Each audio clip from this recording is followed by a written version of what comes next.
So, welcome back to our Out of the Abyss campaign, streaming live on Twitch.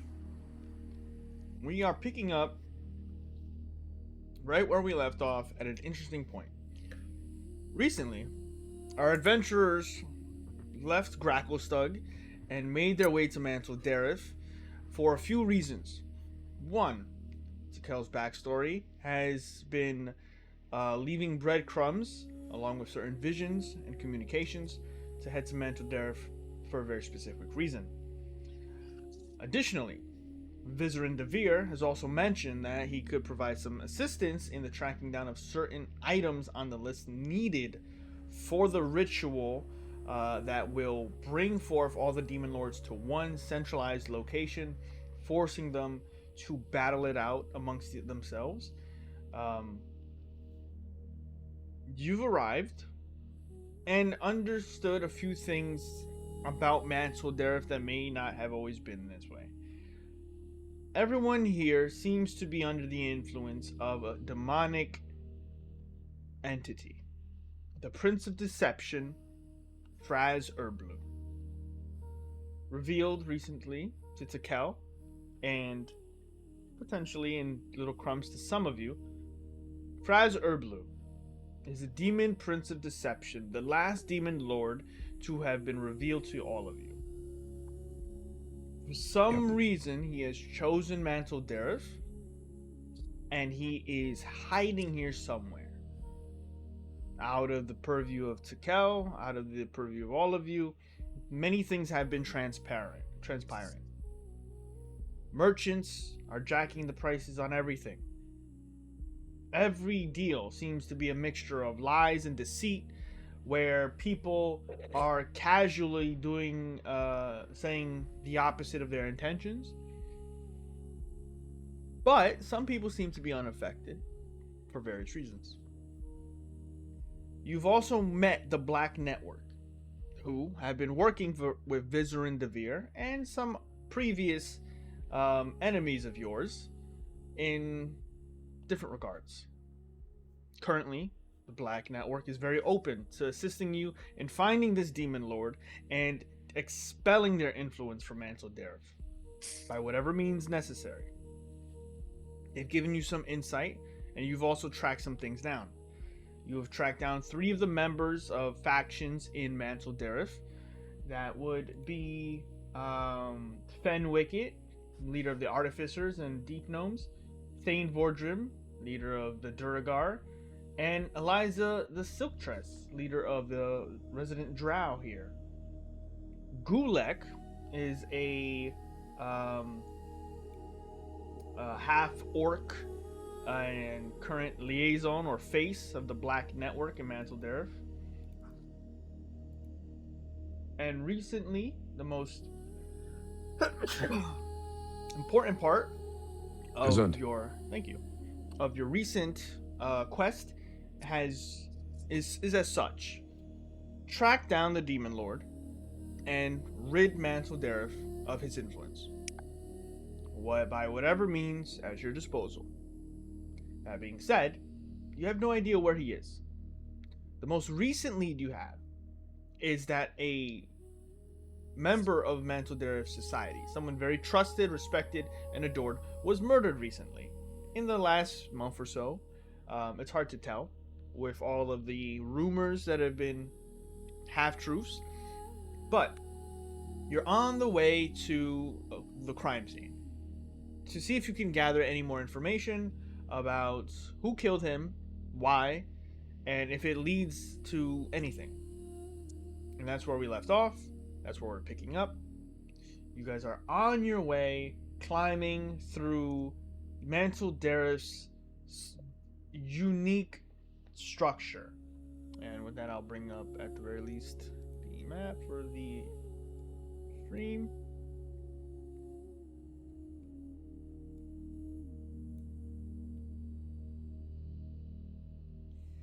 As you are following some leads, and you are on your way through the crowds of Mantol-Derith, it is an interesting place.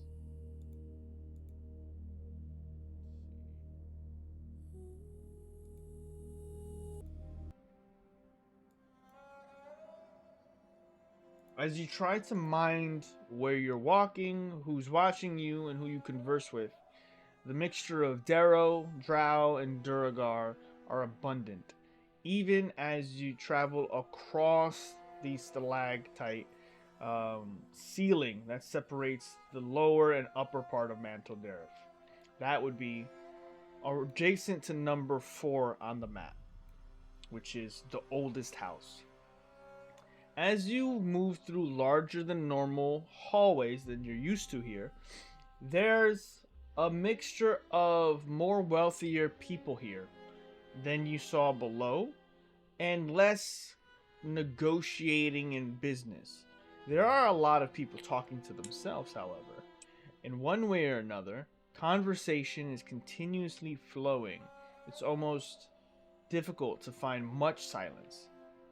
Eventually, when you find your way towards this, what looks to be almost enclosed Roman estate that looks very abandoned, the doors are flung wide open, and there is a mess of litter coming in and out of this place, as much of it looks ransacked or abandoned or heavily pillaged and looted. This is the estate of Mr. Osen Damtos. So, what would you guys like to do?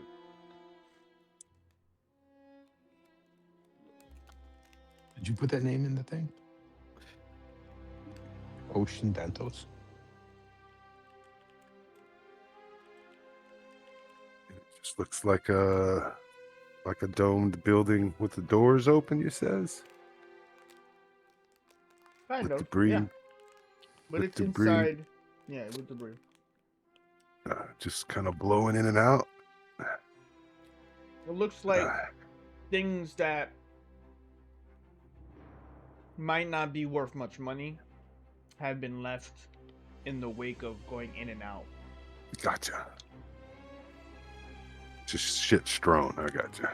Yeah.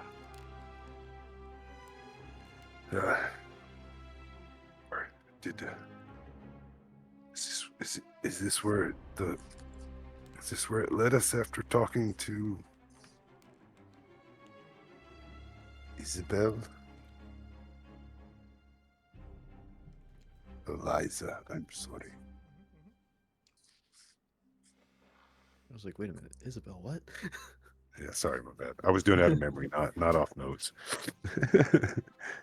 Yeah, this is the estate of Osen, the guy that all three of those people liked. The dead dude. Yeah.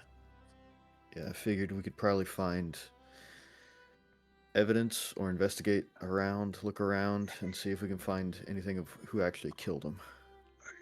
I guess we better see what's left. It looks like everybody's ransacked everything already.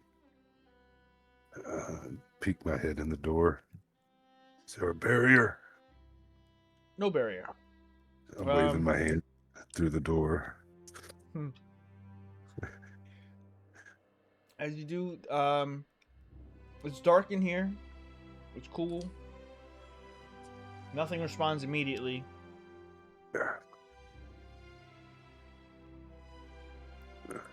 Look back at the crew. It's dark. I can bust out a lantern. I mean, I have one if we want to actually look around, not use dark vision. Yeah, we can use some light. It's cool to see colors. I'll use my wild shape and be like a wolf, so I can smell people and sense them. Don't I have better perception that way, right? Sure. I can tell maybe if someone's hiding. Transform into a wolf and immediately try to start sniffing the air, trying to detect any scents. Go ahead and make a perception check. Perception.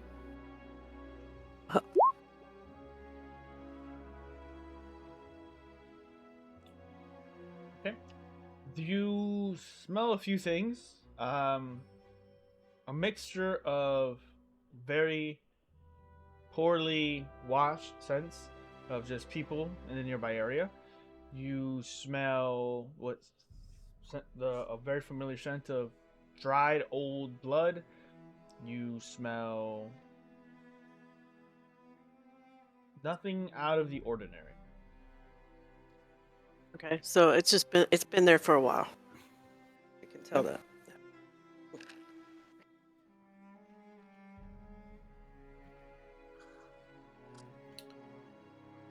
Does the blood seem like it dropped in places, or does it seem like there's like motion? You don't see any blood. Okay. She only smells blood. I go ahead and walk in, maybe with Orgoth's light in behind us. Okay. With the light illuminating before you, it looks to be a sort of spacious, with columns, very small but decorative, holding up the ceiling. There's turned over desks and what looks to be chairs, papers thrown about in a bunch of different directions. What looks to be a bunch of with the lantern, you do see what looks to be a trail of very old, just stained ground.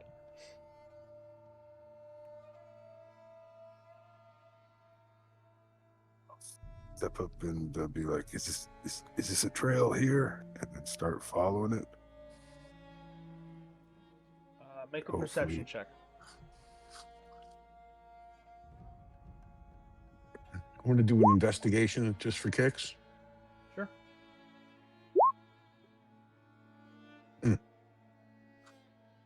With the lantern, you find the trail of blood.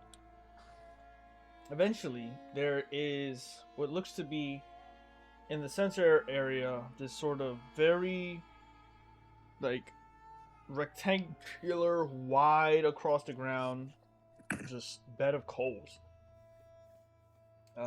They're cold. They haven't been lit in a long time. They've either been burned out and not maintained, or never used. There's soot on the ground. But eventually, when you get to the end of this sort of like lobby, there's these two heavy doors that seem to have been tried every which way to crack open, but to no avail. They seem to be still locked.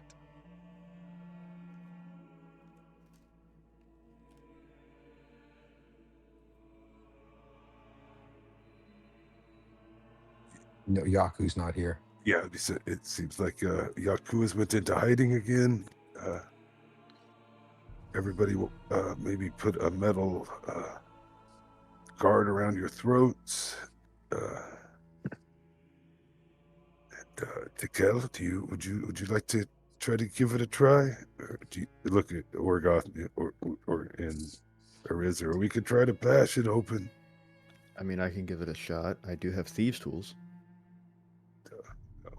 You have a better shot than I would. I'm gonna try and nod my head as a dog or a wolf. Sleight of hand. I'll give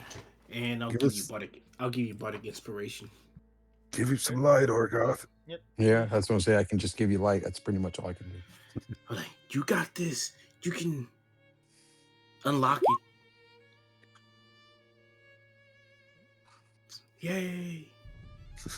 You take these tools out as it's pretty dark. The lantern gives you some illumination. It's been an interesting time here in Mantol-Derith because it's not at all what you expected to find, nor did you expect to be put on a wild goose chase.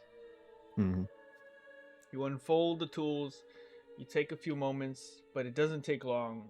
You unlock it, and the doors slightly give a bit of way as the lock is neutralized.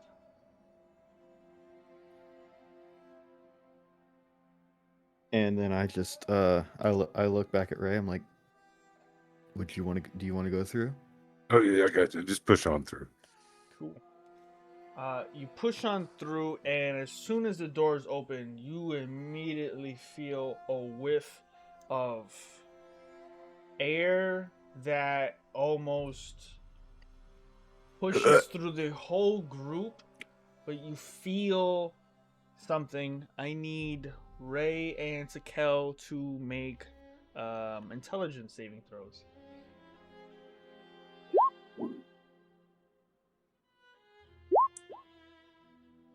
Okay. Second.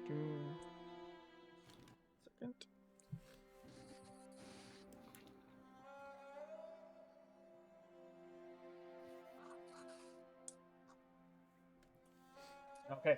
As you push on in, you cough up just a bit as something passes through. Takel, you notice that it's not dust that kicks up, but what looks to be just this aura of purple hue that breezes past you and just expels. No effect.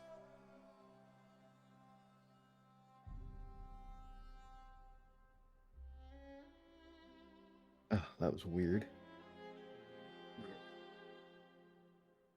Ray. Seems fine. Yeah. Just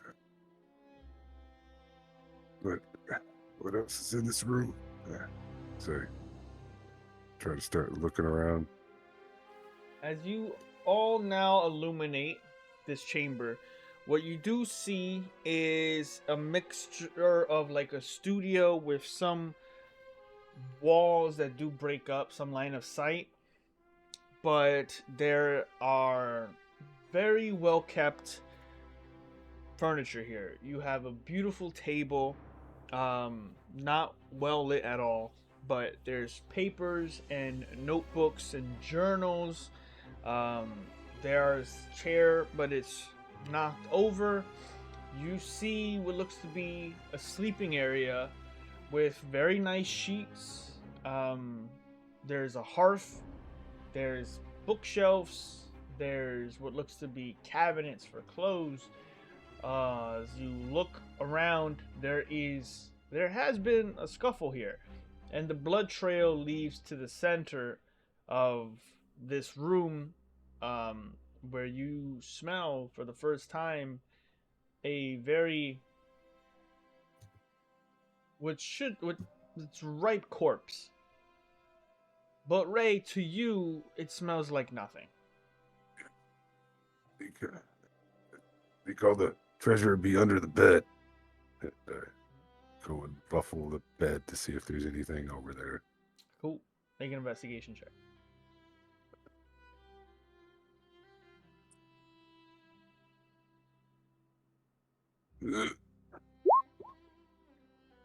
Okay.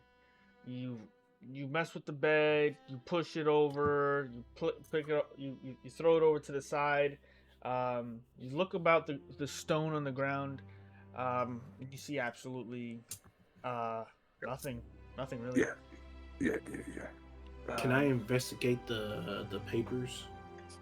Sure. Yeah, and I'm gonna be investigating around too. Yeah. Okay. I'll probably go right back to the middle of the room wherever the blood trail ended. But I did just break off when I noticed the bed. Okay.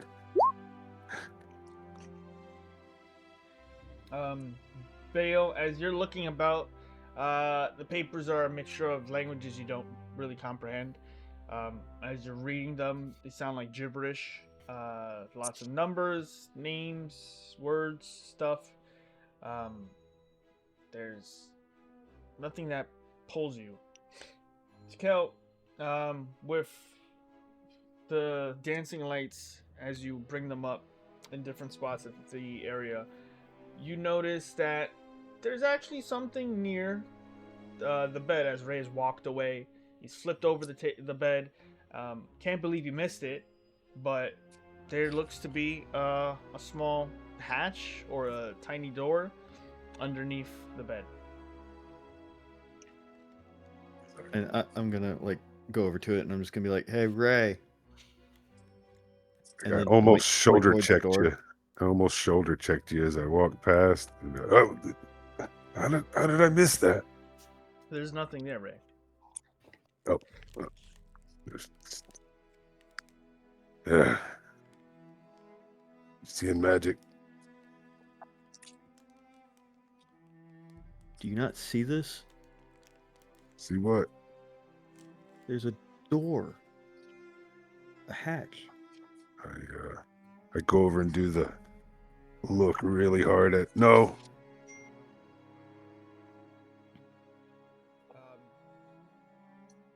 Did you touch the door, Ray? no. I just leaned in and tried to look really hard. Okay. Hands on my hips. There's nothing here. Don't know what he's talking about, but No clue, man. there's a latch on it to kill. I mean, a latch, but there's also like a key, like just on top of it. Right here. Yeah, look. I'm just looking. I'm going to try to open it. Okay. The sleight of hand. Sorry, guys, I didn't mean to do that. I was having a spell. Hey. Bardic inspiration. 15. You do your best. It's a clever mechanism. Too clever for just a simple hatch. As you keep tweaking it, it has little room for error. You don't break anything, but it's frustrating and it takes you too long that you just don't find. You can't figure it out. You need some help pulling up on that loose board? But as you're doing that, Ray, as you see him fiddle with it, you now see the hatch reveal itself. You do take... Rubbing my eyes as it appears.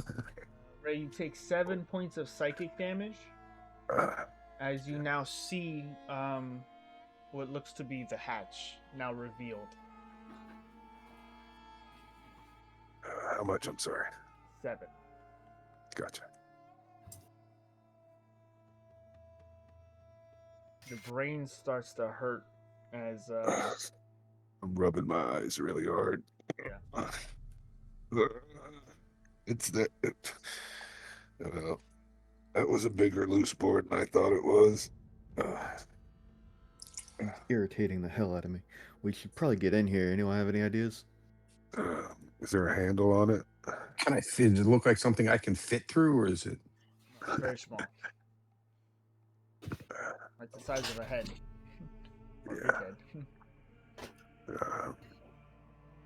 Let's Can see. Can Arissa try to fit through it? I look at Ray. I go, I don't think we're getting in there, dude. Buddy. Let's see. I've got a war pick I can try to throw in it and try to pop it open. Sure. Do you want an attack or just a strength thingy? I'm trying to use it like a crowbar, basically.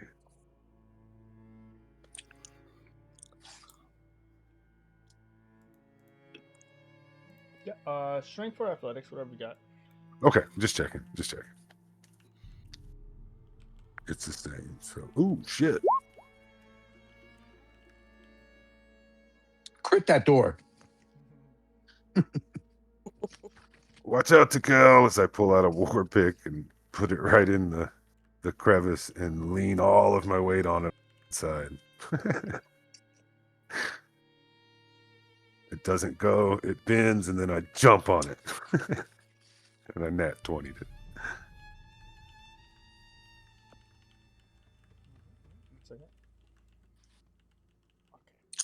So, as you bring out the war pick, the headache overwhelming you for a moment, you bring it out and just immediately go for one serious slam. As you do, you actually crack in the wood, and the pick gets lodged at an angle that as soon as you start pulling it out, it just plumps the entire hatch door off. I got a new shield. Nice. I just tossed the door to the side and put the pickaxe away. Can you fit in there now, Tico? It's too small for a person to go through. Gotcha. About like a snake or something. I don't know. Essentially.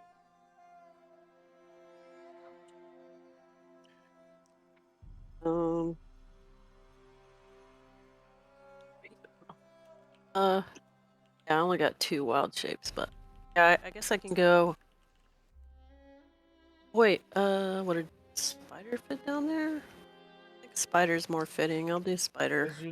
As you look at the hatch before transformation, you just see a very small hidden alcove.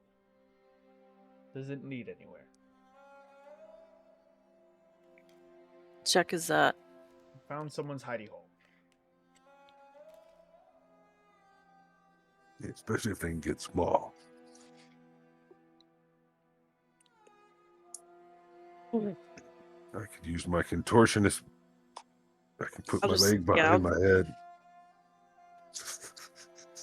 Mm, Just put your head in there, Tico. I guess I could put my little wolf head down there, right? Sniff Sure. around. All right, is that a perception again? Sure. Do what my dog does with everything. Just As the hatch door has been taken off, you put your wolf head in and find a very small stash. It's just a small square where things could be placed. As such, you find what looks to be a journal. You find what looks to be 2 potions. And you find a sack. Small sack. all right. I guess I'll just change back to myself and reach down there. Okay.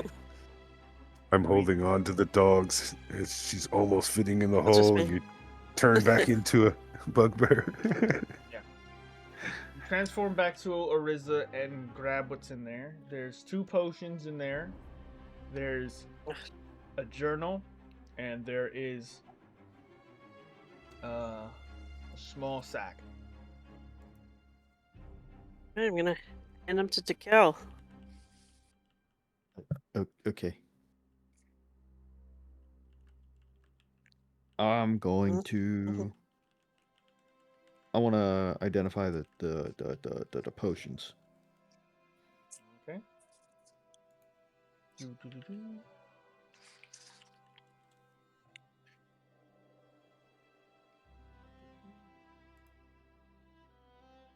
Da-da-da. So, 1 potion. Do-do-do-do-do. Let's see. Is a potion of diminution. I'll write it down for you. Oh, wrong button.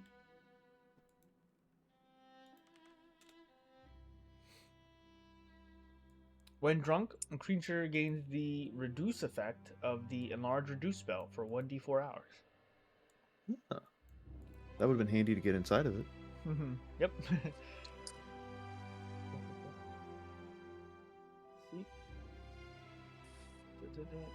And then you also find a potion of superior healing. Ooh. Nice.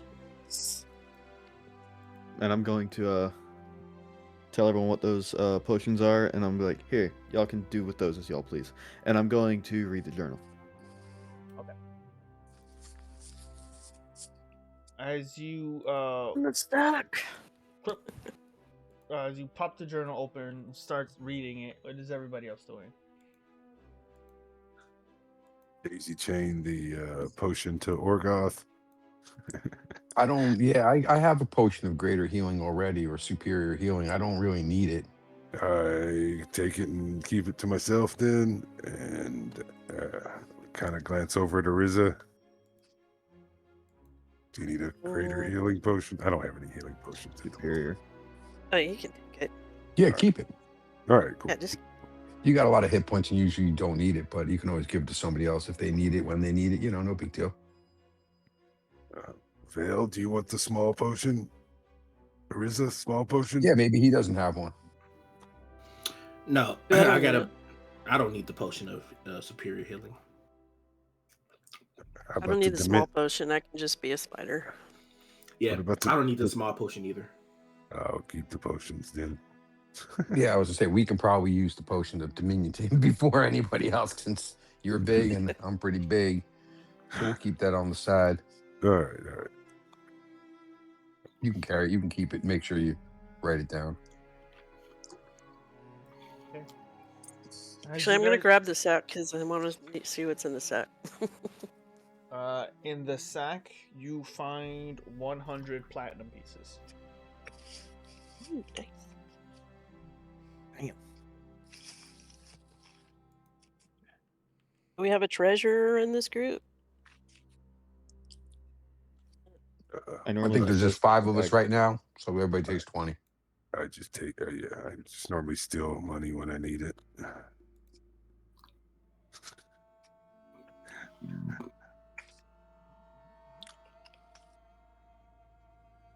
So, you have I'll distribute it. you have a sack of platinum. You've got the 2 potions and the journal. As you're reading it, what you all have here is the rotted, dead body of Osin Damtos, his journal, and the crime scene. As such, we're going to enter a bit of a skill challenge. I was hoping it was gonna be that grimoire just randomly popping up, but Bronf Baynar's Grimoire. yeah, whatever. The Necronomicon. No. So, we're going to go into a bit of a skill challenge. This is going to be how you all start piecing together what's in front of you, things you've collected, and figure out how much information you glean off all of this.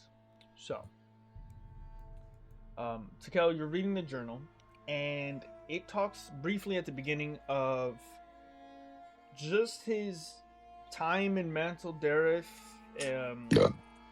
And you skip past it because it really, at the beginning, it just talks about him opening his shop and making connections and networking, and then just becoming a middleman for everyone. Ended up, making him more friends and money than anything else. Just being a facilitator. You skip on to find years of service and working with Gracklestug and making sure drow slavers aren't allowed to do business in Mantol-Derith. A connection between Blingdenstone, Neverlight Grove, and some other avenues to bring trade in. Finding ways to continuously find peaceful ways to resolve any issues that come up. Eliza eventually coming into the picture and being very important in that role, making sure that the drow allow Mantol-Derith to stay as neutral as possible, given some liberties. But as we go through the journal and start investigating this area, I would like everyone to determine how they wish to discover how he died. You can choose medicine, you can choose investigation, or you can give me something that you feel might be worth trying instead. I'm gonna do investigation. Investigation as well. Okay. I want to try to see where the scuffle first started, like where it began. So, go ahead I and am make wrong.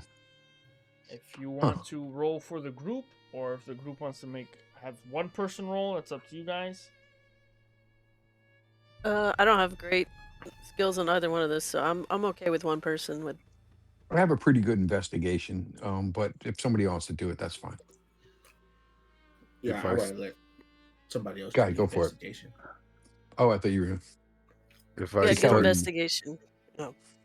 if I start seeing Orgoth or Tekel more looking around the room, yeah, for sure, I would just try to help. If we're gonna roll separately, then no, mine would be like more looking around the room and stuff. So Okay. I have Tekel, a, you can I have roll a, for us. I have a +9 to investigation, so yeah, yeah, Yeah. yeah. That's on you. All right. So So you How can about make it with advantage then. how about this, Tekel? 19. How about this, Tekel? Orgoth is keeping his eye on the door and keeping his eye and see if anybody's coming, that kind of thing. More, he's like nervous, not nervous, but Well, as you look at the body, the trail of blood, him getting in here, some things aren't making much sense to Cal. yeah. The door was locked. Either he was stabbed outward, came inside and locked himself in here and bled out. Doesn't seem right. As the smell is a bit pungent, you try to contain yourself, but he is riddled with stab wounds.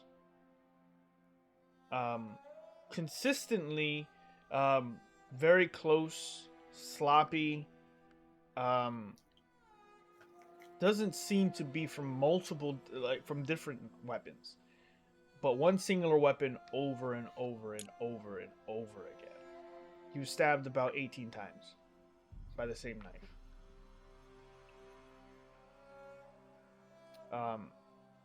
Whoever killed him was very adamant that he be dead. This is definitely a lot of emotion was put into this. Yeah, Look like there's somebody there's- raged. yeah, there's no way that he got stabbed outside and came in here. This had to be done in here. Somebody what he you So knew. whoever it was is- had a key. No, Right. or it could have been somebody that he knew. That yeah.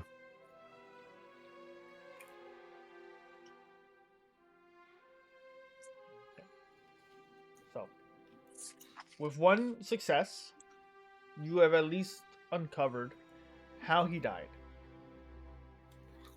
One weapon, multiple times. Definitely a crime of passion or something like that. Something that really drew a lot of emotion. And at the very least, that a part of this was staged. Now, as you start to understand that there is definitely someone putting some great effort into pinning some of the blame on other people, and now aspects of the murder that is staged, that is where we're moving to next. If you can uncover any other clues that would bring out any falsities that might be obscuring you from figuring out more. There is investigation and insight. I will also accept perception, or if anyone has anything in particular they want to offer. I'll try and insight him. Got a +6 on that. So if Are we all anybody doing our wants to- separate ones or? Too late. As Okay. Orgoth rolls and looks at That's the it. body, he says, "Something ain't right here." Orgoth, if you know anything about killing anyone, I know about squashing heads.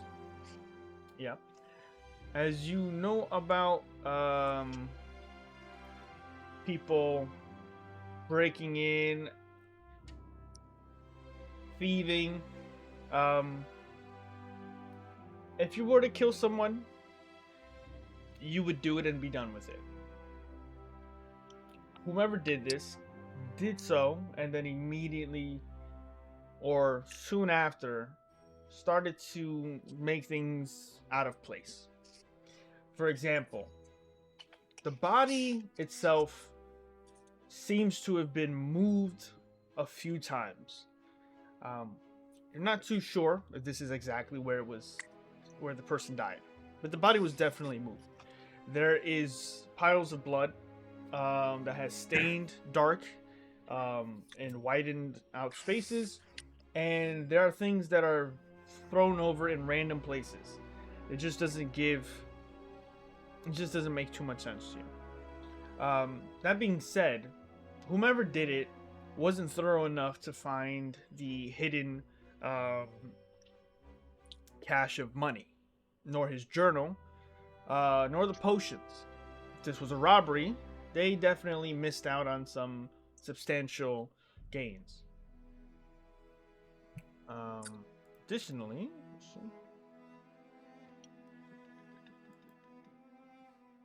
Somehow I don't think this is a robbery. It's way too personal. With everything strung around, yeah, they sure missed a lot. You don't stab somebody 100 75 platinum. times to rob them. No. I have a theory. Somebody made somebody else do it? Oh, No. I feel like more it's either he knew the person and they were looking for a specific piece of information. If the body was moved more than once, most likely he was being tortured. Yeah, That's why brought from there's place to place. Yep. Brought to place. That's why there's 18 wounds. You can stab one person once in the heart and be done with it. You stab them 18 times to make them feel pain and give information that you want. If it was a robbery, they could have easily turned over the bed trying to find that. They were looking for something else, some information that he had that wasn't written down. What was the information? Well, of course, the person that you're was looking for is dead. Excuse me. Crime scenes make me very gassy.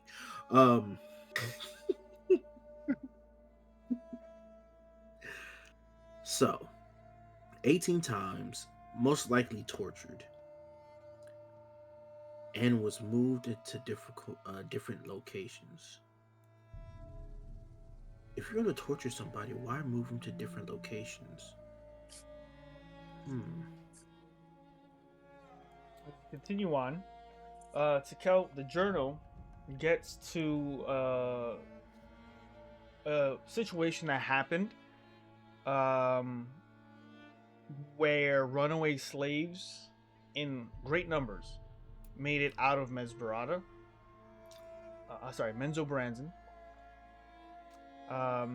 Made their way from Menzoberranzan and made it to Mantol-Derith. Now, it being a neutral place, it was very difficult to just hide them and have the drow not interfere. As such, Orson made some negotiations with Eliza to purchase them outright as labor in order to dissuade the drow that they were slaves and sitting here with sanctuary. It was the best he could do, and he purchased many slaves this way over the course of many years.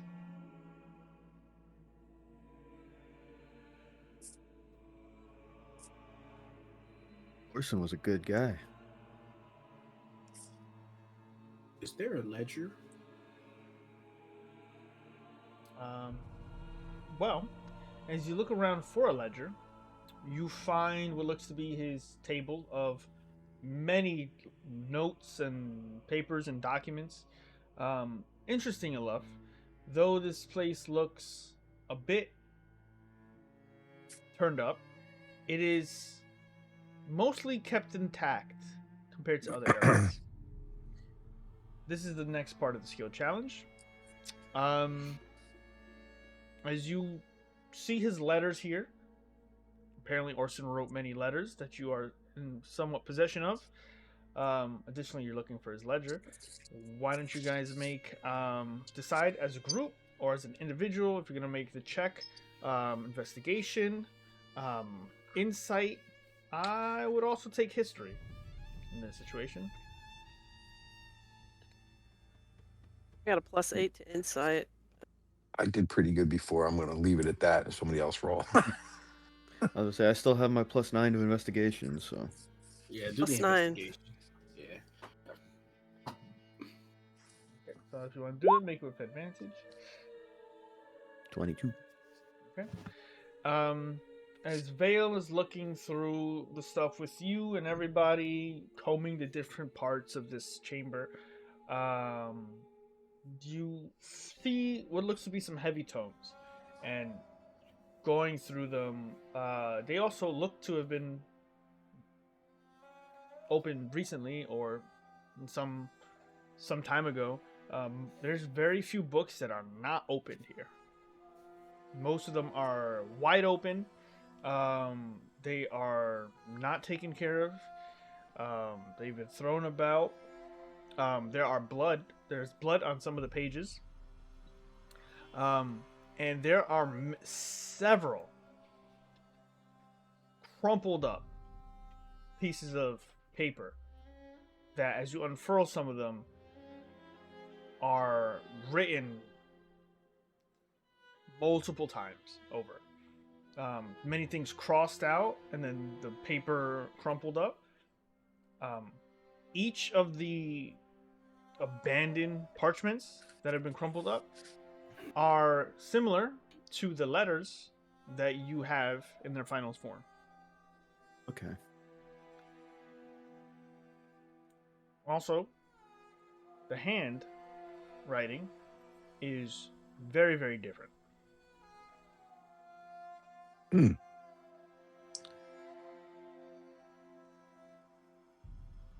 So Handwriting is very different. you said they're similar. Does it look like these were kind of like draft letters? Like Yes. yeah, okay. So they were basically trying to write them up, trying to basically come up with a way of sounding like the person that they're trying to say wrote these letters. And then they made the guy write it himself. I don't know if he wrote it himself, because this is proof that they've wrote it multiple times. Does the handwriting match that with in his journal? They do not match the handwriting in any of the journals. Not even in his personal journal. Yeah, I think maybe the person killed him and then tried to frame it on one of the three with these letters. Are there any stab wounds on the desk where the letters were? Any what? Stab wounds. Not wounds, but like, like stab Like blood. stab indications like on the desk. On the desk? Yeah. No, not that you see. Oh. Is there any like footprints away from that's not ours? I guess it's too much now since we've been all been walking around. Everybody. Well, that does bring us to the fourth part. See if you guys can find any clues on the actual killer. So, this one is a bit tricky. I will take investigation again, but survival is a viable option. And Arcana. But each will reveal something different. So do we want to roll separately based on those? I can roll an Arcana. I've got 5. That's probably I've the got best I can do. 9 to Arcana. I got 6 to survival. That's the best I can do with that. Oh, I got an 8 in survival. I'll help Want me Arisa. to roll? So we can You do, can roll like, survival and have Tikel roll for Arcana. but we can one of us can also do investigation too. And we might all just roll You around. got a I'm better like +5 investigation than I do. investigation. He's got better everything. Yeah, everybody has one. Yeah. I think everybody should just roll their own on this one. All right, Oh, wait, I'll roll identify. investigation. Sorry.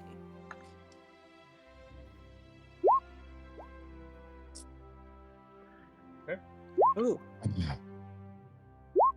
It's pretty people. Everybody's paying attention here. Seems. Well, you find an assortment of things. There is a set of boot prints, but not shoes specifically. They are actually bare feet. That seem to have blood stains. Create a blood stain trail. Towards the exit, but has been very deliberately covered up by the moving of the body several times. But there was someone that was in this room, barefooted, that did leave. Additionally, It was an ocean. maybe not. When you sniff the body, when you try to discern anything in particular else, there is a weird smell in the air that you didn't really detect before. It is sulfur. I was like, ass. In a way, yes. But it's not coming directly from the body. But it is coming from this area. Something in here had a unique sulfuric-like smell. Seem to track it That's a down. bad smell, so you would know. I mean, Is it Finally. stronger over here? Is it stronger over there? It is around this room. And it has been around this room for a bit. Probably lingered in here for a while. Gotcha. So Kel, Ray, you've been eating that beef jerky. What's going on? Ariza gave it to me. was it jerky?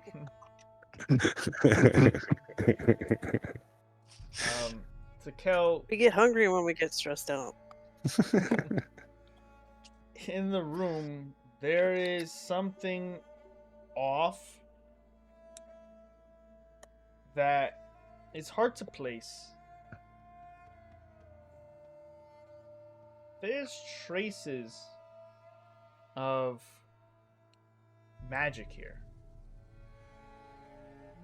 but it's so faint, as if something lingers, like something happened here long ago or whatever, and it's you've gotten that familiar feeling in places like Blindenstone, where you have encountered things that were once enchanted and were no longer, or places that were very potent in magic but maybe had a different effect, like beneath the deep hold.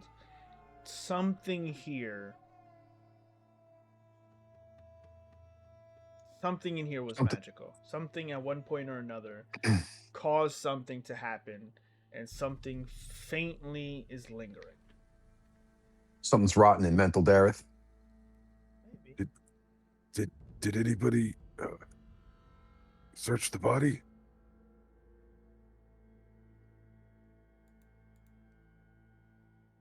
I'm going to cast detect magic.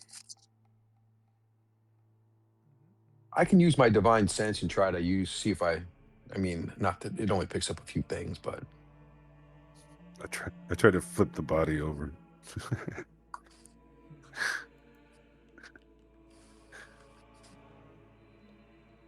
any fiends around?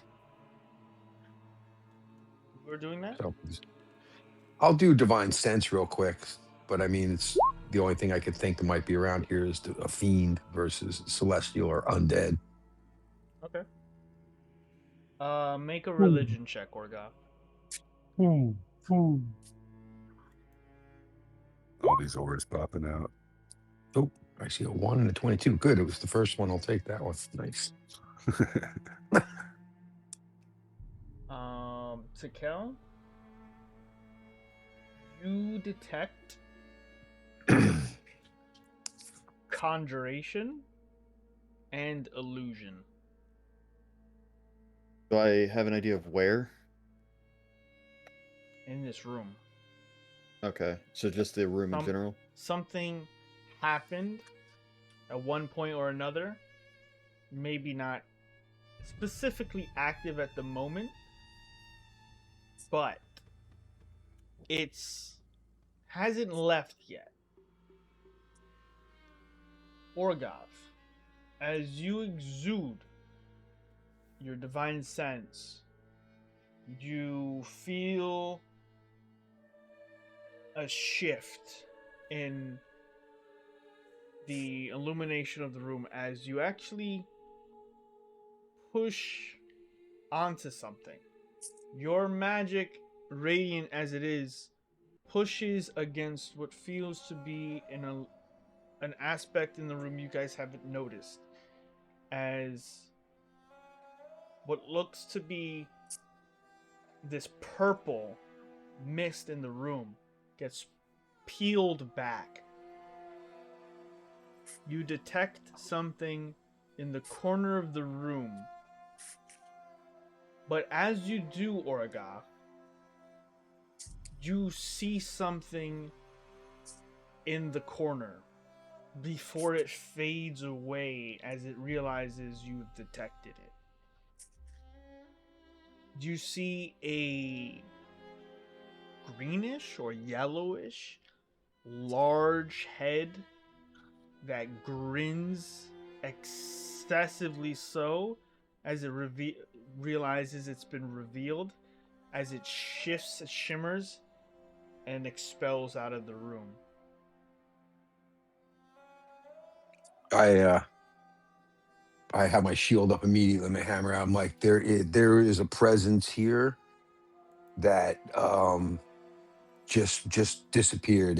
He was watching us. And I give him the description of the greenish yellowish head and the misty purple. And Where's he at? he disappeared.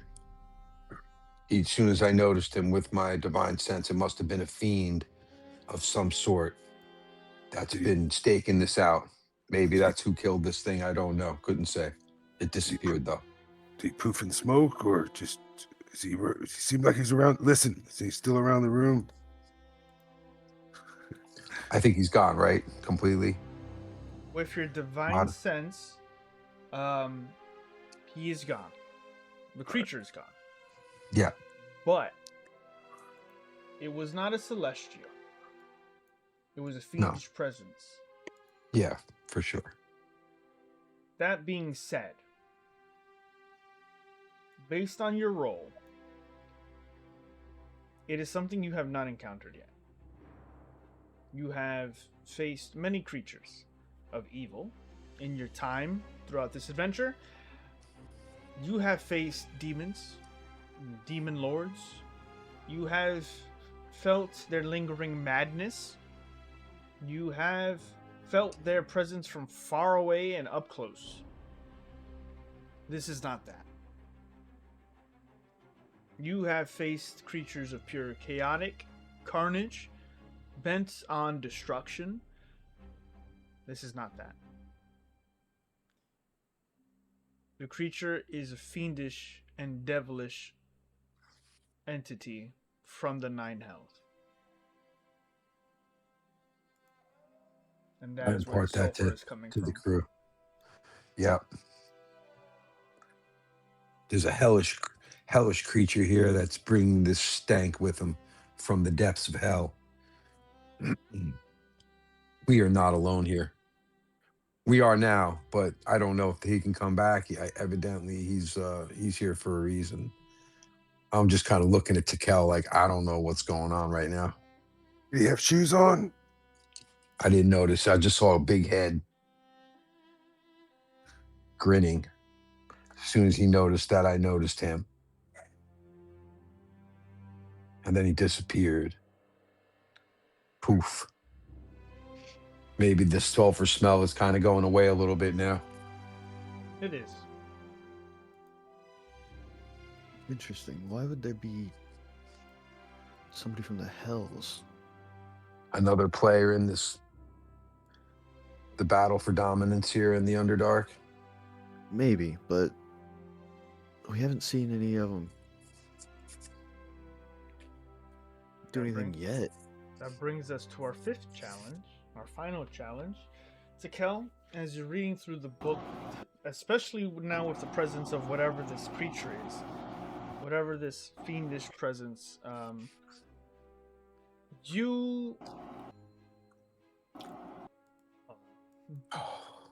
as you find this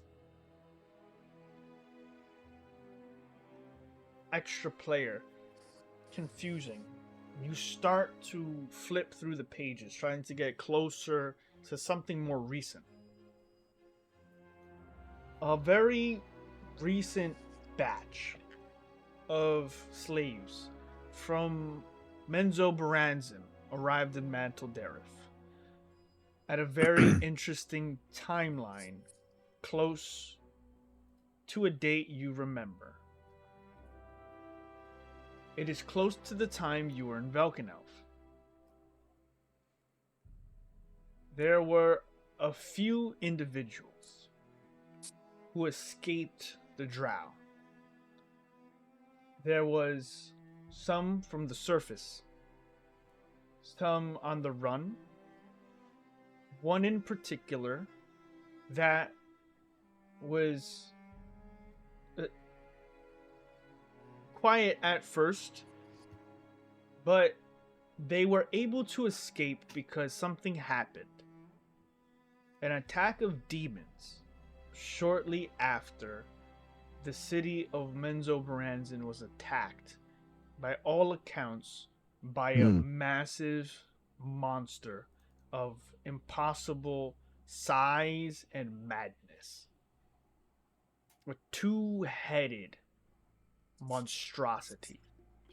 A demon from myth assaulted Menzo-Baranzan, and many slaves took that as an opportunity to flee. Our old friend, the Lemagugin. One of the slaves, a drow, half drow, male, made it in and was said to have meant to been a sacrifice during a very specific ritual for House Bainar.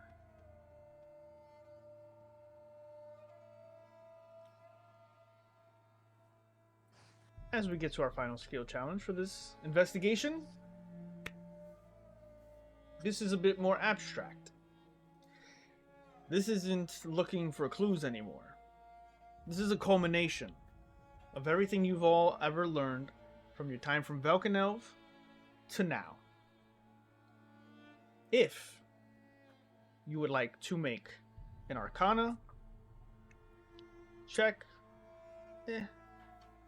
but what I'm really looking for is history. I'm looking for insight. I will allow... Nope.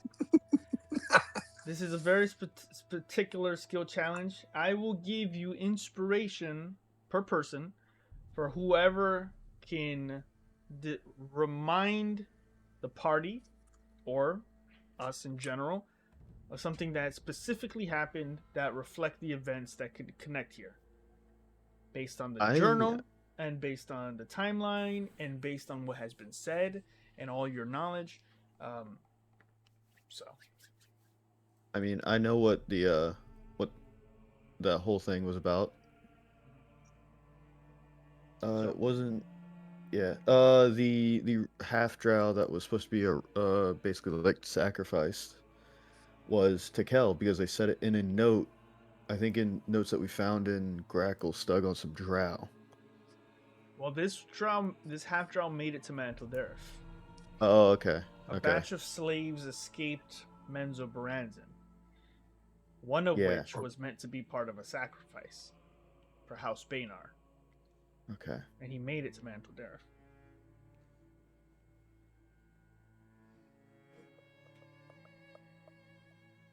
So, if anybody would like to tie any event to an event here, don't feel like you have any wrong answers. I'll let you know if it'll give you inspiration. And then if you would like to move on to the next person, we'll see how many people can piece anything together. Everyone will still be able to roll, but this will determine if you have inspiration or advantage, rather. There's only two things that I can remember is when we got attacked by the demons right at the very beginning when there was that whole thing when we were breaking out, right? There was a whole demon attack. And then didn't something get attacked by demons a second time?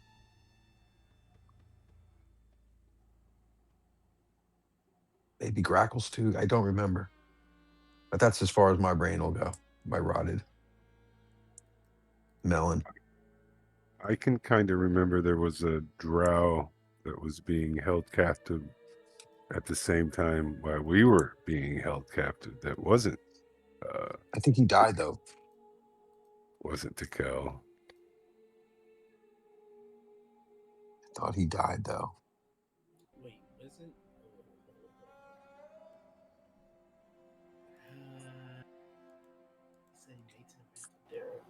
wasn't it the one that actually let us out of the cage? Sareth? No, Zareth. No, he's not a drow. He's not a half drow. I will give you a point of inspiration for remembering his name. But Zareth. Not Zareth, but Sareth. Sareth. Oh, Zareth. Oh. Yeah. At the very beginning. Elvira killed him. Oh yeah. For Yeah, he something- went down. For something he did to prove that he wasn't worth the lives of the ones she already had before. That's right. Yeah. I'm not that good at connecting dots. No, but I'll add that to part of the review of this. You have inspiration for that. Appreciate it. Any other things you guys want to try to connect to this? Would this ritual or something? I know I read it in the important prisoners thing, but would it happen to be the rite of the abyssal cocoon thing that they were talking about? No, but I will give No? you Okay. inspiration for bringing that one up. Yeah, because that's what I was thinking whenever that was said. Yeah, because that one is is a very calm name for a very severe punishment. Yeah.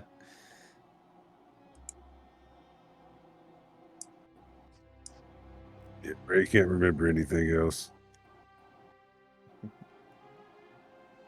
Yeah, I can't remember. I wasn't there. Okay.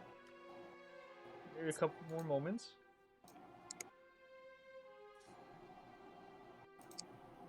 I can do an insight check still. Yeah, you're all gonna be able to. So let's get to that. So, this will be a history, arcana, or insight check. And if you have inspiration, Tekel and Orgoth, you may use it if you like to.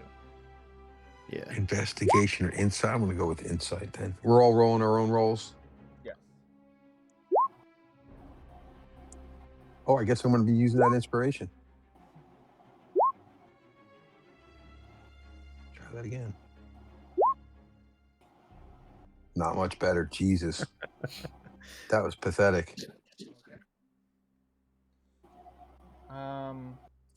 Ariza, you haven't been active much, but devil's bad, good guy dead. Why are they still watching this area? Additionally, if good guy dead, why not take money? Yeah, no, I have been thinking that. Devils don't need money. Devils bargain in things much more precious. Oh, They bargain Influences, powers. influence, power, magic, information, souls. Tekel. As you are trying to piece this all together, things start to hit in a very weird way, especially with the appearance of whatever this demon is, this devil.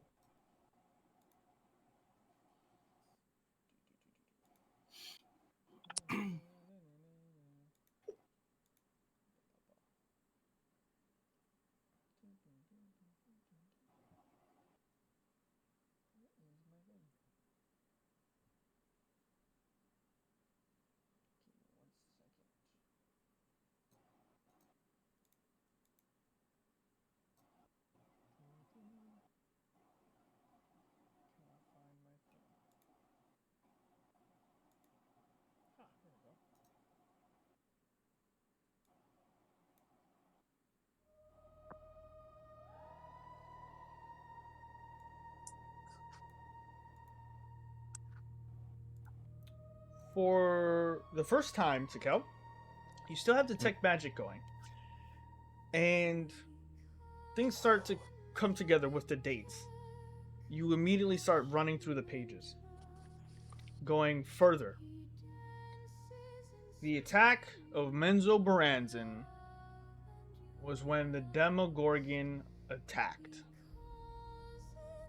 That is when Gromf Baynor activated the ritual of naming to bring forth specific demon lords to the material plane. For whatever reason his goal was, it worked. Gromf Baynor is an extremely powerful archmage.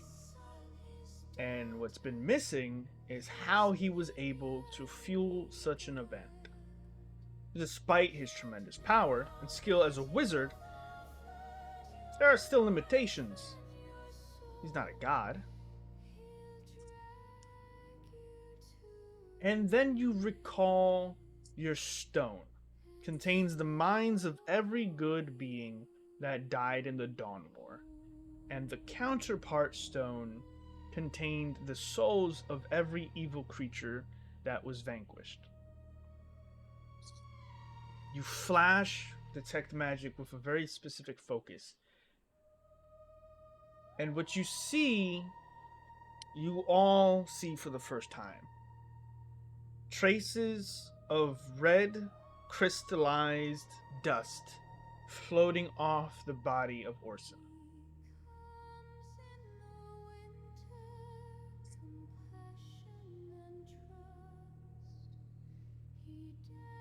Orson was murdered.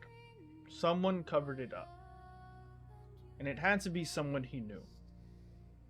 As you flip through the pages to Kel, Orson writes very little after this. But soon after, he found something by the docks.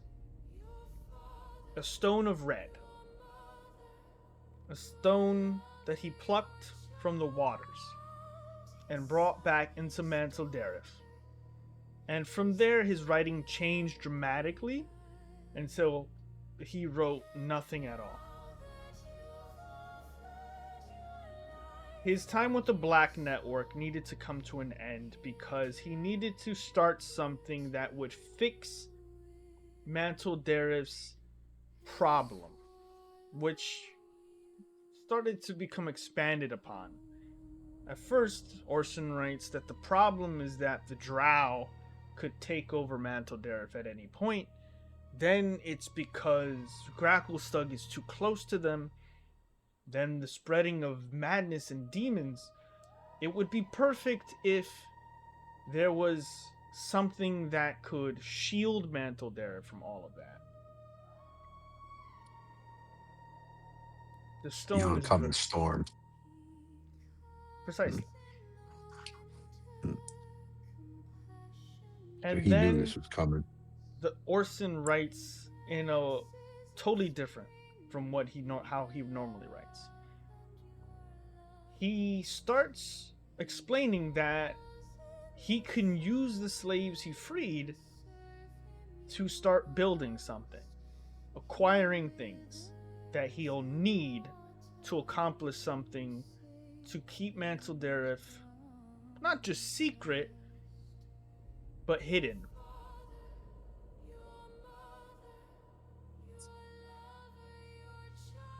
As you close the book, there's a couple pages you keep to yourself.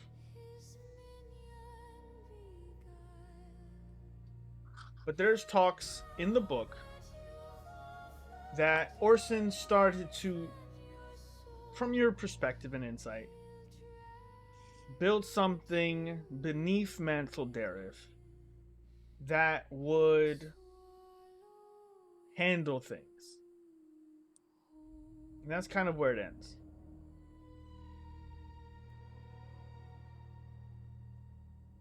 With what you guys have culminated here, the slaves that left Menzoberranzan at the time the demons attacked, Orson kind of changed after that. Probably when he found that stone. But there's something, if the stone was brought here, now there are devils amongst you. The stone might not be as uncontained as Tikel's stone. You have that on check. Your stone lives vicariously through you, and they've usually more often than not asked for you to yield control. Something may have gotten out. And that's where we'll leave it for now. Something may have gone now. And I think, like, knowing this, Tikel probably would just, like, close the book and, like, kind of mumbling to himself. He's like, something got out. It's not contained. We need to... They probably got manipulated, deceived. Oh, God. We need to find it. We need to find it now. We need to find it.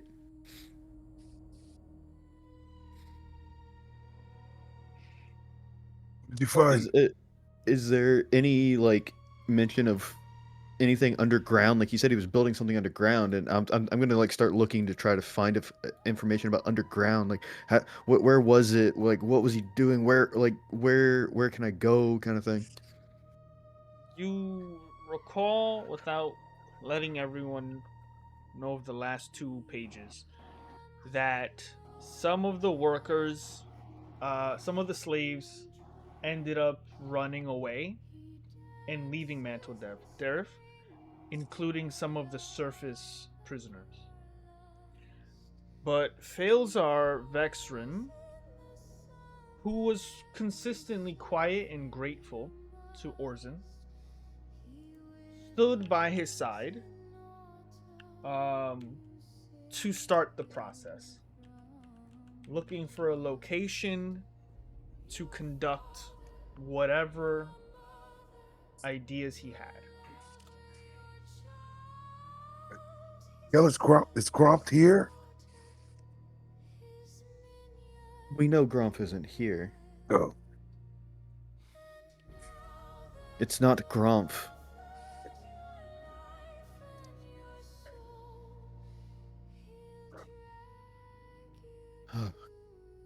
No, we got to find this Faelzar Vexrin guy. He'll know. We need to find this is important. Oh. This is bad. This is really bad. How bad on the scale between 1 and 10 or 1 to unjumped? If what I believe is slowly getting out, then these demon lords will be the least of our problems. Wait. What's more worse than a demon lord? And Or us just staring at the cow. you hear a voice creep out from the darkness. Thousands of evil devils demons, elder evils, deaf knights in service to beings beyond your imagination. As Toblin slowly walks into the chamber. Oh shit! Oh, shit. As you see the blue-robed Toblin, stoic, look down at the corpse.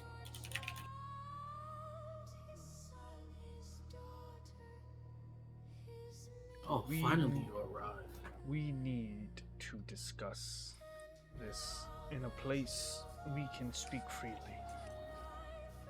Yes, we do. Come. We have much to discuss. And as you see Toblin make his way to the hallway that you, or the lobby that you just entered, Toblin casts Wall of Stone, separating this chamber and the exit. Then you see him go to the ground and start to draw a sigil onto the floor. Takes a long time. As you're all I'm looking wondering, at Tikel. I'm like, what's this guy doing right now, dude? Calm down. It's Toblin. You don't We need can to trust him. clobber Trapping him? us in here. No, he's not trying Are to you trap sure? us in here. We can trust him. He's trying to make it secure that nobody else can listen in. as he continues on, chalk drawing, he eventually throws a bunch of small beaded pearls onto the ground before they shatter. And then what you see is a sort of energy of white shoot from the center sigil, and then you see what looks to be a force of light shoot in like a sphere around all of you, and you see what look to be several before they explode, several orbs around each and every one of you. I'll give to Kel make an Arcana check. If you have religion, I'll take religion. I do not have religion. Whomever, so I'll take Arcana and I'll take religion. I'm pretty good Whomever with has it. Arcana. Everybody can check. If you have Arcana, if you're proficient with Arcana or you're proficient with religion, I'll take it. I have 5 in each. So am I. I'm not you're proficient in proficient- either. If you're proficient, That's with the check mark, right? yes, check marks. Yeah, that's what I've got. Okay, roll it. Oh, bang. You both Both? see what look to be several, and you know this to Kel because you've read of them, and Orgoth, you know of their evil uses, but also their uses by holy individuals. You see several scrying eyes frozen in place that were once watching you before they immediately shatter.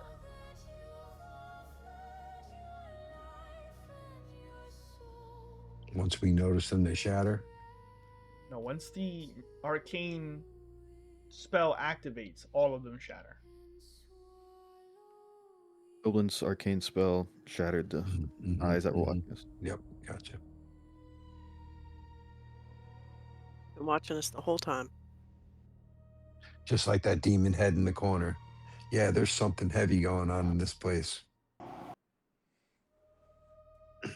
Toblin then says, I'm staring at Toblin now. I'm like, what's going on here? Did you hear me through the bubbles? you do. Toblin says, and as he points towards Tekel, the Stone of Eternum.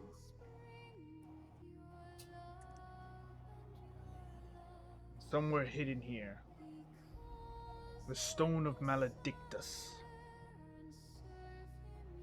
containing the souls of every evil creature slain in the Dawn Wars, save those of certain primordials. Something may have gotten out already, but what we must discuss is who's pulling the strings. And with that, we're gonna take a break. Oh, Take it. So, I'm gonna give everyone an opportunity to digest everything that's just been going on. But what I will be playing for the stream is the new video for our newest villain. Welcome, Fraz Erblu, Prince of Illusions and Deception, our newest villain. So we'll be back in 10 minutes. Hope you enjoy the video. We'll be back. Hope you guys digest, and then we will continue off with our have a conversation with Toblin. See where we go. So we'll be back. ooh, Alright, that's a lot to digest. It That's is. part of it. Let us begin. All right, where's our video? Where is our video? There we go.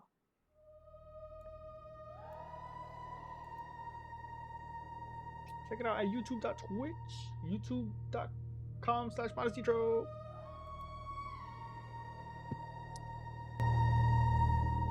He comes in the winter, compassion and trust. He dances in spring with your love and your lust. He calls in the summer, and serve him you must. He withers in autumn, you save him from dust.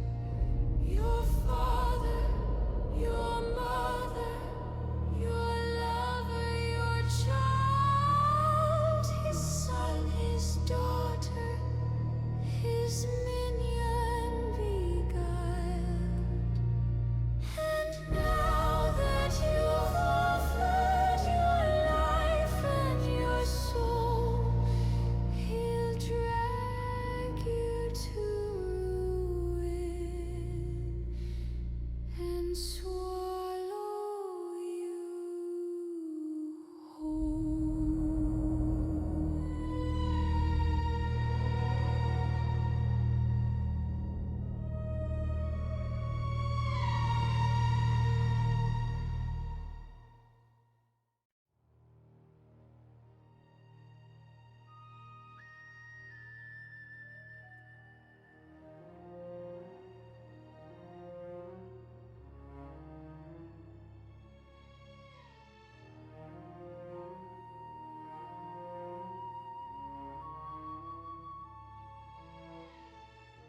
I never spoke a single lie. I only chose which truth survived. I held the line while heroes died and called it mercy. I showed them hope in broken hands, a future cast in grains of sand. They thanked me as I drew the plans that damned them. I asked no worship, bent no knee. I only asked them trust in me, and when they did so willingly, I listened. I am the lie that wears your face.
I did not trick him. I did not force his hand.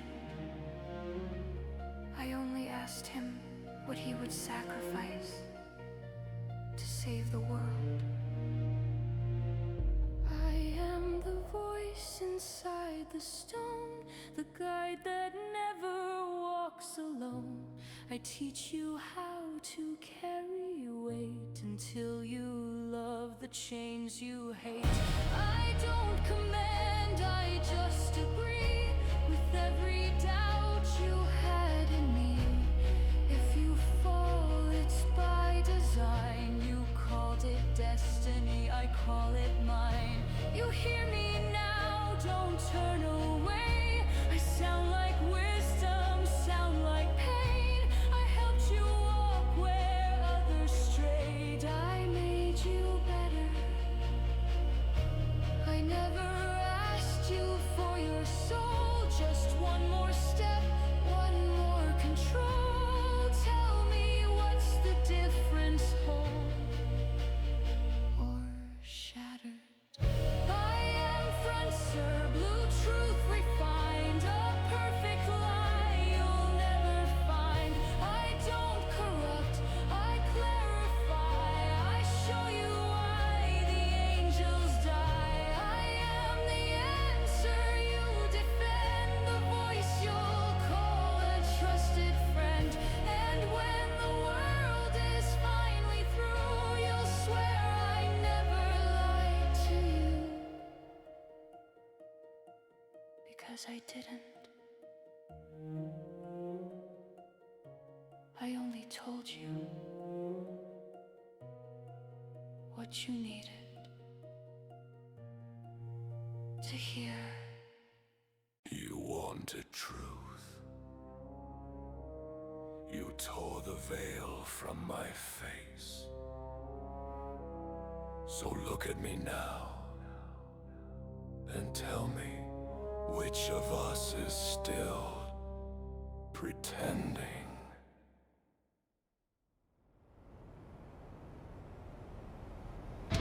You loved me when I whispered low, when I carried you through the dark. You called me wisdom, called me guide, while I sharpened every spark. I wore your hope like borrowed skin. I let you think you chose the blade. But now the quiet's done, my dear. Now watch the dead get paid. No more mercy.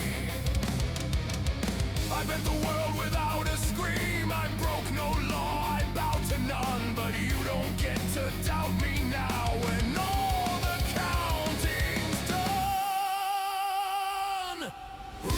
You wanted truth, here it is. It cuts just as deep, it burns just as long. I never needed lies to win. You were just weak to carry on. I am the scream beneath the plan, the final word, the closing hand. If hope was ever what you chose, then truth will be what breaks your bones. Grumpbenwer thought he held my chain, thought my stone would kneel and yield. A clever hand, a brilliant fool, playing games he couldn't feel. He read the runes, he shaped the right, called me tool, called me key. But every war needs one last judge, and that was always me. Condemnation remembers, judgment does not forgive.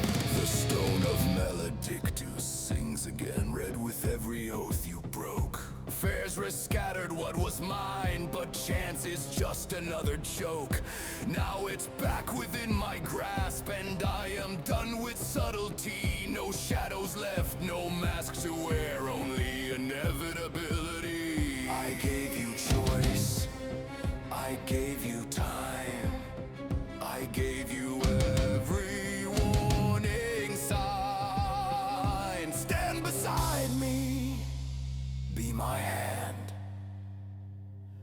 fall like all who tried to stand. This is the only game that matters. Play it right or fucking die.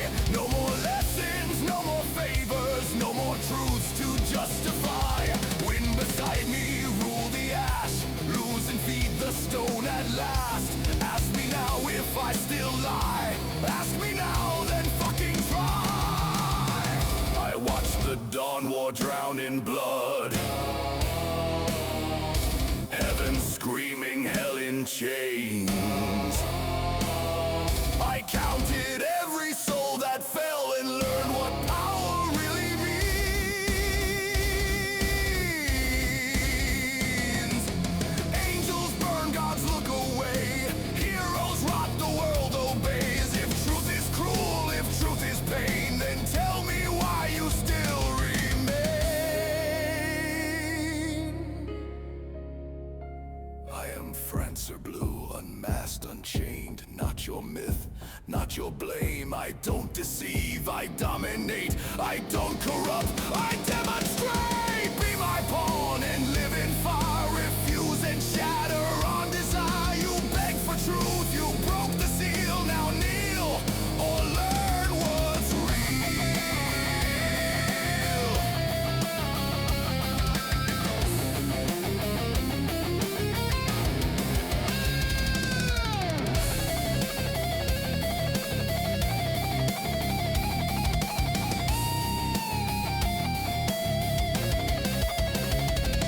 I stood beside you when I lied. Now stand before me while I don't. Tell me again, do you think I'm lying?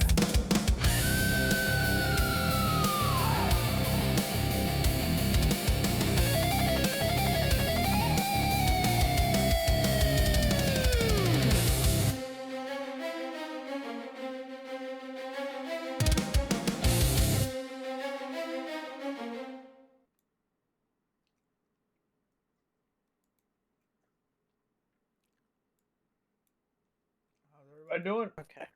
It's the Who one would love stone to more? rule them all, the one stone to find them. And that's probably why, like, the devil. And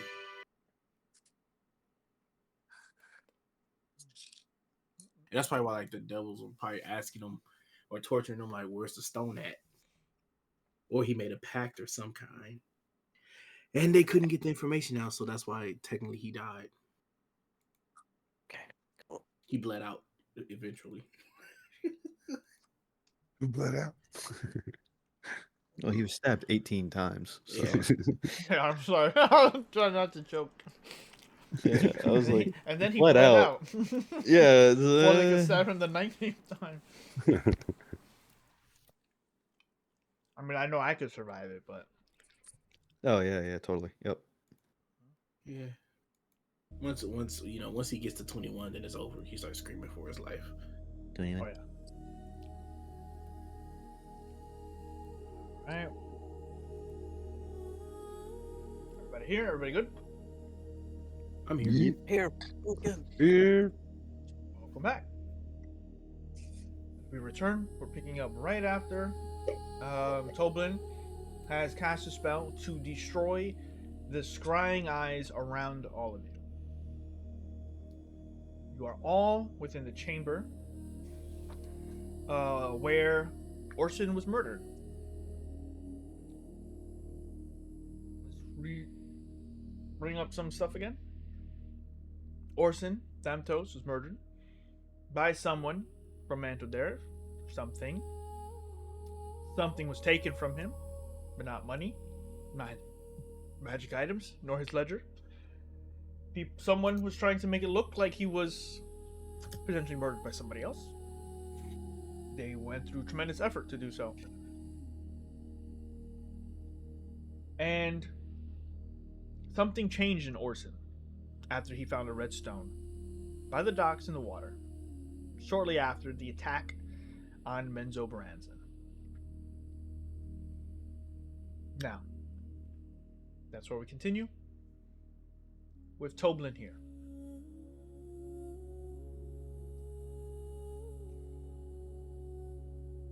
My apologies for disappearing. But I needed to watch. I was aware for a great long time that the party has been under heavy surveillance. I assumed by only the drow. As such, I have been playing my part. But the time for subterfuge is over. Tikal, how much have you made them aware of the circumstances? Almost nothing. I'm pretty sure all they know is that there's a magic stone in my arm. They know about Fraz. Kills part God.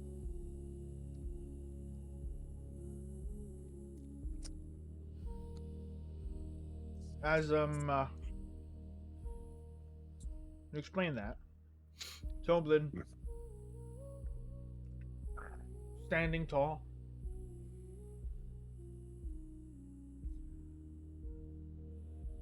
my friends, my allies. You know me as Toblin,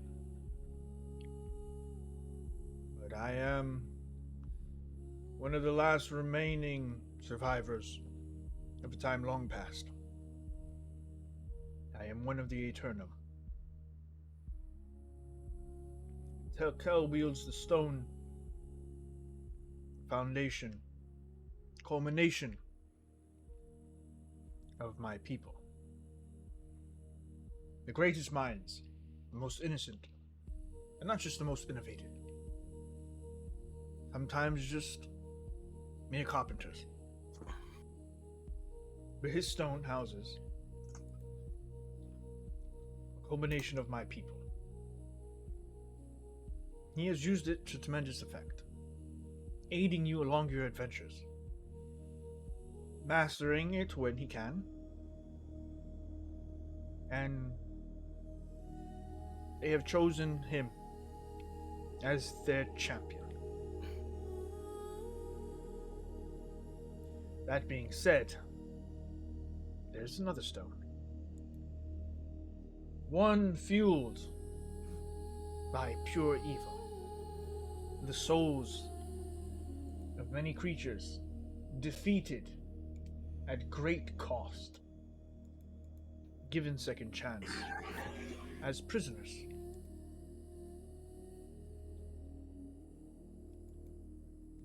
The Stone of Maledictus was a byproduct of a ritual and conceived by one of our greatest, Selenoski,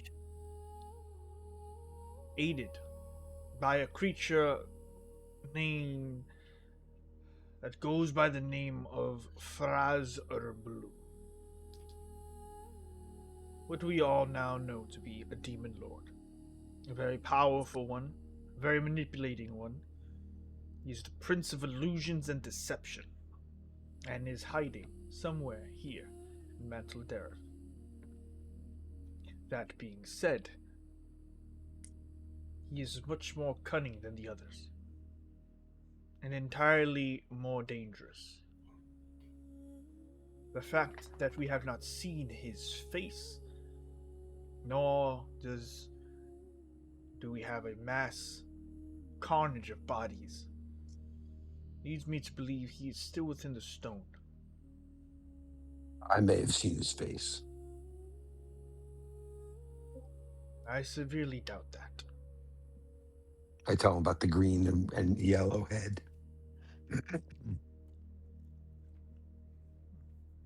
Make a religion check.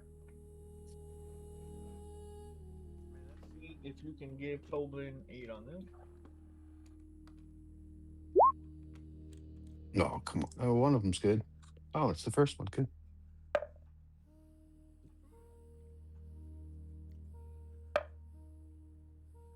Sorry to interrupt.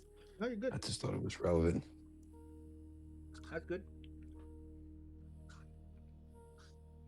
Luckily, Toblin has a very high modifier to Arcana. creature you describe, especially with the sulfuric smell. Definitely from the Ninth House. Definitely a powerful entity to have snuck past the defenses at its most vulnerable point. That is not the creature we are looking for. But it is looking for you.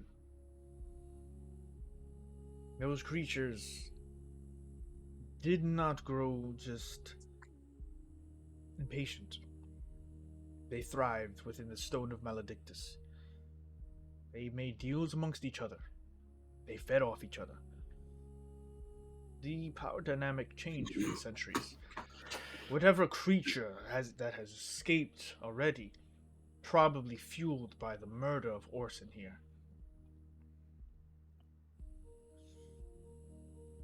Let us hope it is the only one. But, as at the very least we know what we are looking for, perhaps we could track it. Track it to wherever the stone is. To whomever killed Orson. You have, indeed, as I have watched, met with the Black Network. Yes. We should probably return to them when we have a moment. See if they can help us find this place.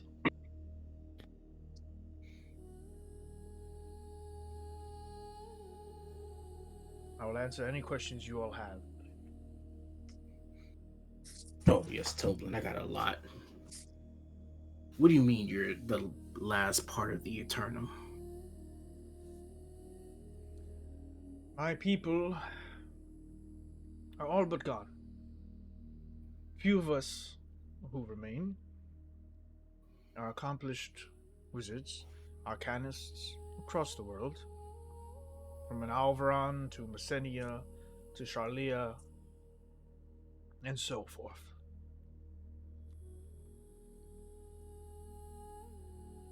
Last I recall, there's no more than 10 of us.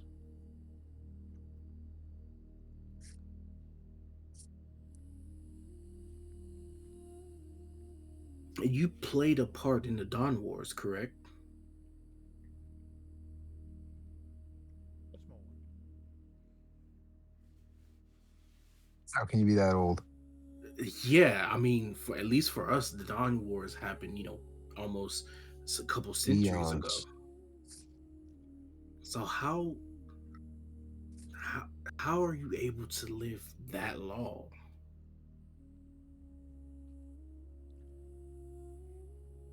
Like, even elves, I believe, don't even live that long. They can. Some might say we were built different back then. When the divines created their races, their children, as it were.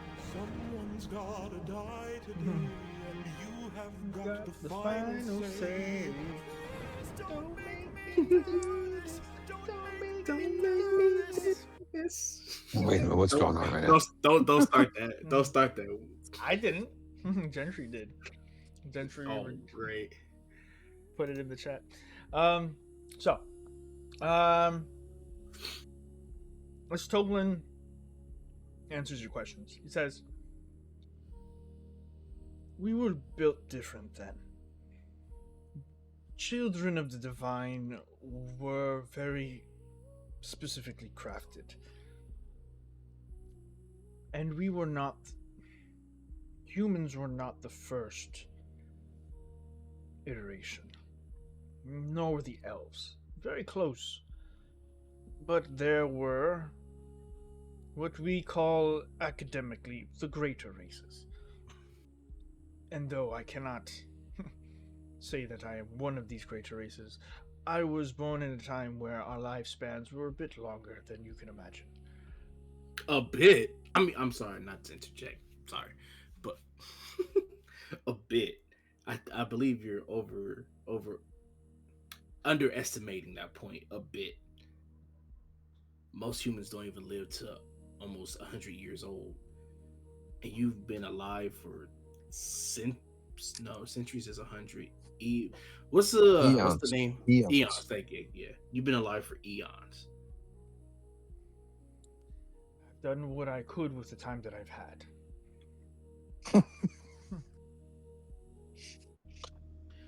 I mean, I'm not knocking you, Tobe. I'm just astounded that you lived that long, and you probably have seen the most out of all of us. You forgot more than I'll ever see. Yeah, I don't think Toblin ever forgets. I don't think he forgets. That's the thing. If I may ask, your creator, I want to think you were created by a god. Which god was it? That's debatable. See, there are two forms of thought: divines and gods. Anyone can become a god, but not everyone can become a divine. It's a separate discussion.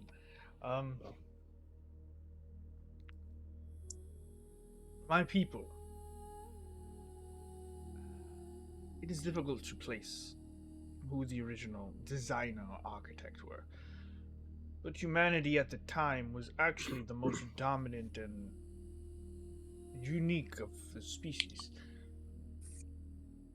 Though the others were gifted tremendous boons, the dwarves, honor, tradition, a stout figure, a dominable spirit, and tremendous life expectancies. The elves were given the gift of magic from birth, eternal life, as it were, and considered to be the most graceful of the races. But even they were, academically speaking, once again, catalogued as the lesser races. My people come at a time between that. Okay. We were given a very specific purpose in the world. We were not simply born at the time.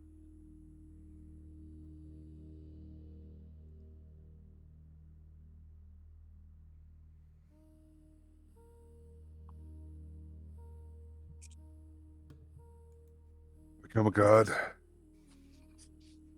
Was a god to a man. But okay, so let's say defeated all the elder evils, all the other stuff. The stone of Maledictus. I know there's probably not a record of it. You probably wouldn't want to keep a record of that. I know you probably witnessed everything that happened. So you're saying the stone of Maledictus is also what Tekel arm is also made out of the same thing, correct? The arm is made of living metal. The stone itself that contains it is different. Is a very powerful vessel for containing tremendous... Did you make the stone? I did not know. Seleneski, in partnership with Fraz, culminated in the design of such an apparatus that would create these stones. Additionally, the ritual was a culmination of both of their great minds, focused on a singular purpose, or at least we thought it was a singular purpose.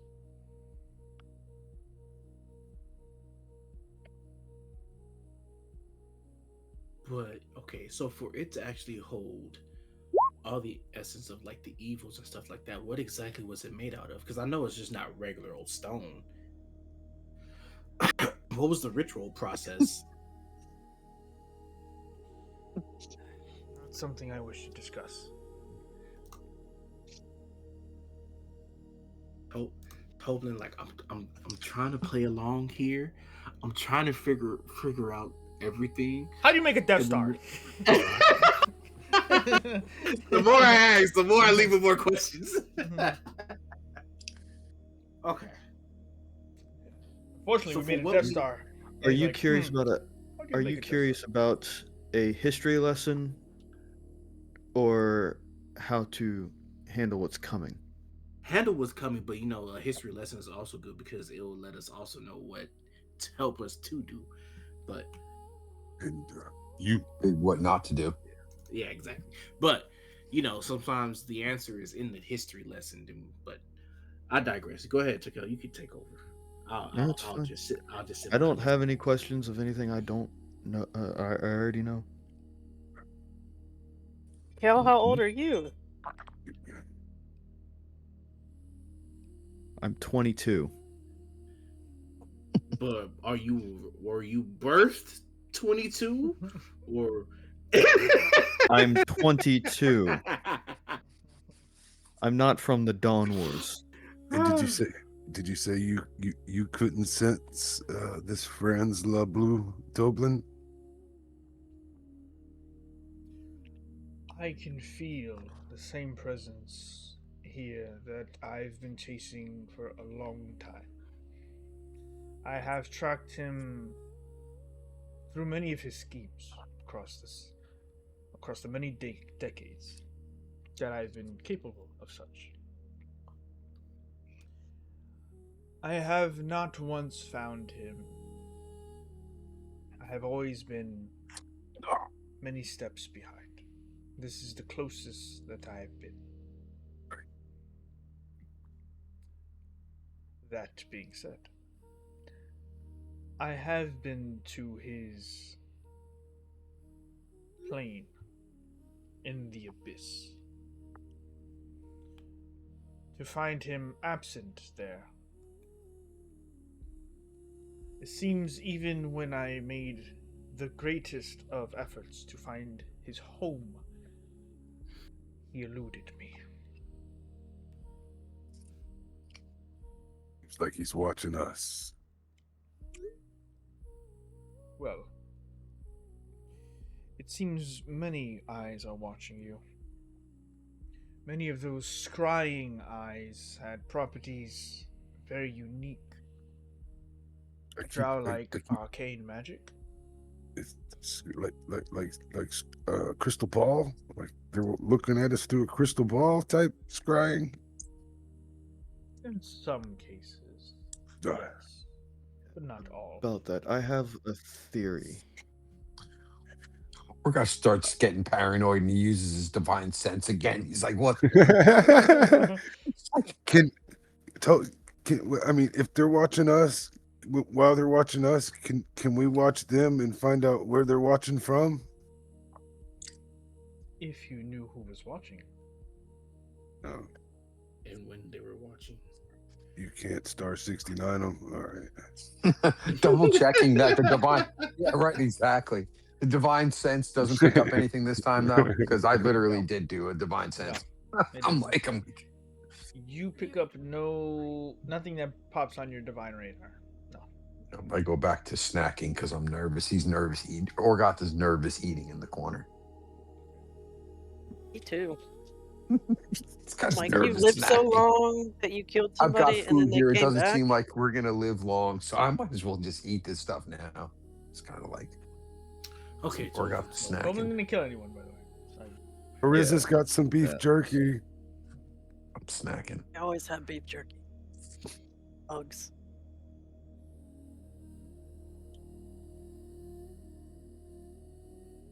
Anyway, I have a theory about that, Toblin. Yeah.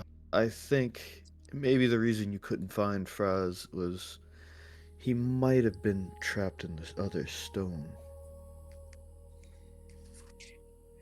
And then it says in this book that Orson had a drow prisoner he freed.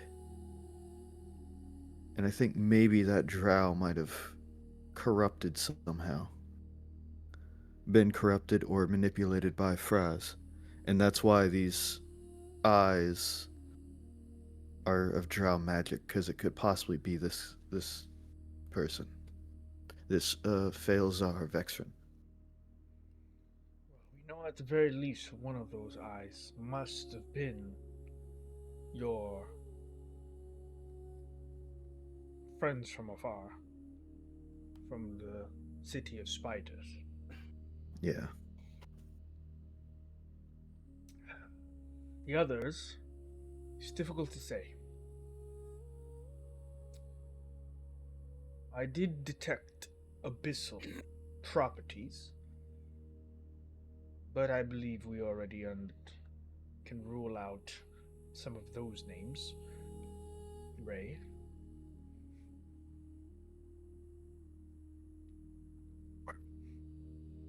I got one name.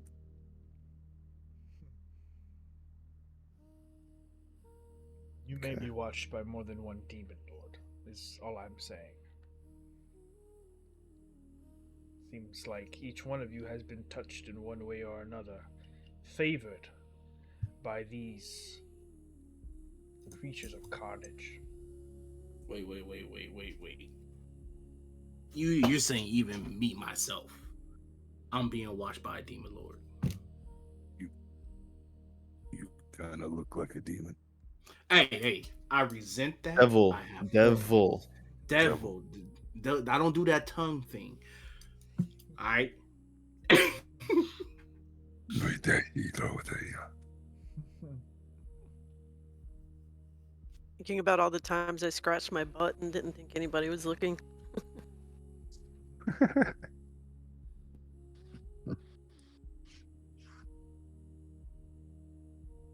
Okay, Tekel, what after all this light of information, what is our next step then? We gotta find the stone, correct? Yes. But wait, hold on. If Faz, if I believe that's his name, I wrote it down. Okay, if Falazar was also part of that stone, can't you pry? I wouldn't say communicate with it, but can't you like try to? know if he's a part of the stone, though. Oh, okay. It's just a theory I'm throwing out there. And Fraz has contacted me multiple times. I never contacted him. Why don't you try to? I've tried before. It didn't work. I say in a joking voice, well then, I say underneath my tone, well try it again. Tekel, did Frost talk to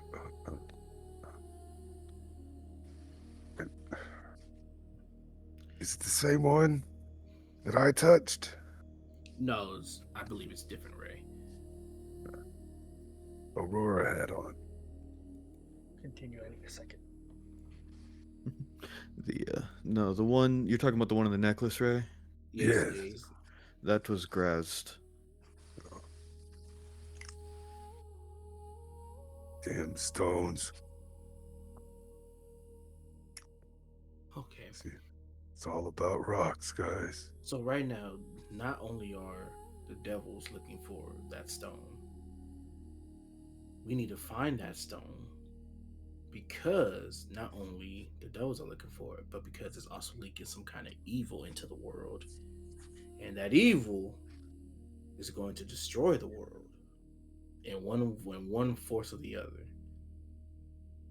So potentially, Toblin, if I'm being correct here, potentially, if I'm not too far off, an elder evil could be born again.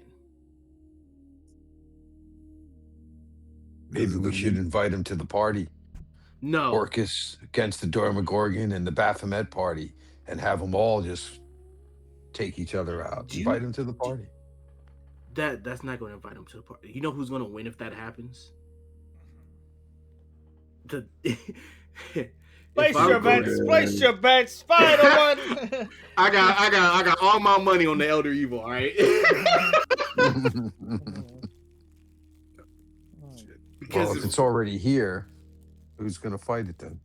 It's not already here. It's not already here. Some of its essence or whatever it is, it's just being leaked out into the world. It's almost in a sense like the form of its body hasn't taken place yet, but its energy is out there. It's just, I think it's just trying to find I don't know if it's So trying to find a get place the stone, stop or the the evil. seal itself hasn't fully broken off that stone yet. So get the it's almost stone, like stop the evil. I don't think you understand this stone. And I look at Toblin.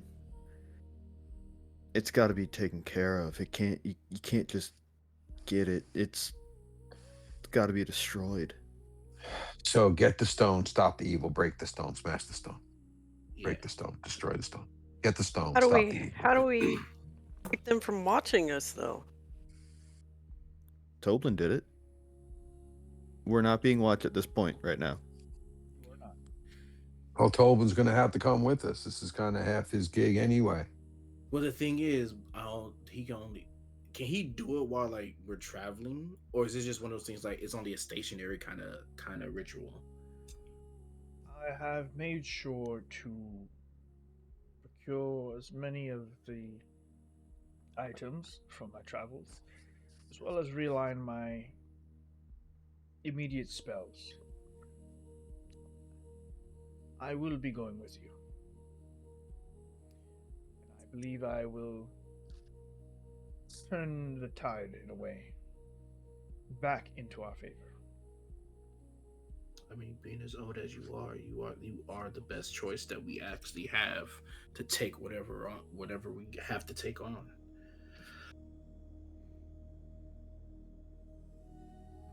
Now I'm sort of wondering. Like Tobin is lying, talking about, "Oh, I played a small part." Oh, I don't think so. You just being modest. I don't know what you're talking about. Shall I start the Church of Toblin? The Church of Tea. Does anyone have proficiency in this thing? I do. I do No. not know. But Toblin Oh, showed me quite a Kel's bit. gonna be as so- old as Toblin one day. No. Could be. Maybe. Okay. He may have like a small chapel somewhere. Small little temple in the There's boondocks. at least 2 Kuatoa that pray to Tobin.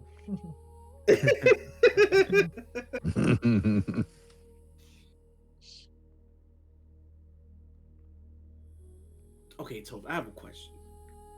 Even if in the past you guys had, did you guys actually hold the stone, or no, you had to because you're one of the people made it. But if they sealed it away, why didn't they destroy it? Or you can't really destroy it. Did not destroy the stone. After the fall of the Aeternum, some of us. Did you say did not or could not? I was not there. Oh, I think when he said the fall of the Eternal, something happened. So either not malarkey, what's it called? Internal struggle. I think internal struggle happened while he wasn't there. And most likely He was going to explain it. yeah. When the stone was when the stones were both finalized, Seleneski confronted Fraz. He attempted to banish him, destroy him. He was not familiar with how to use the stone.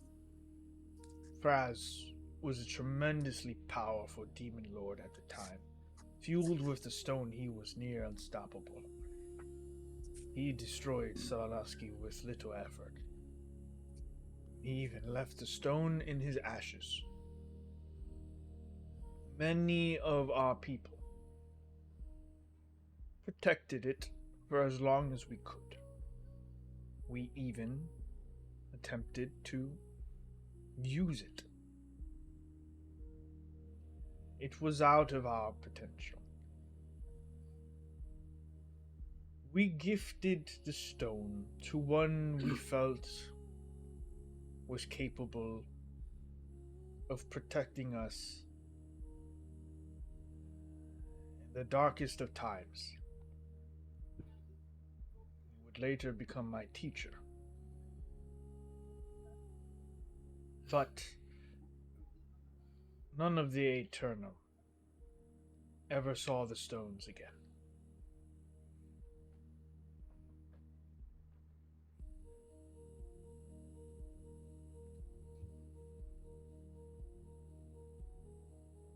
Okay, hold on. Later became his teacher.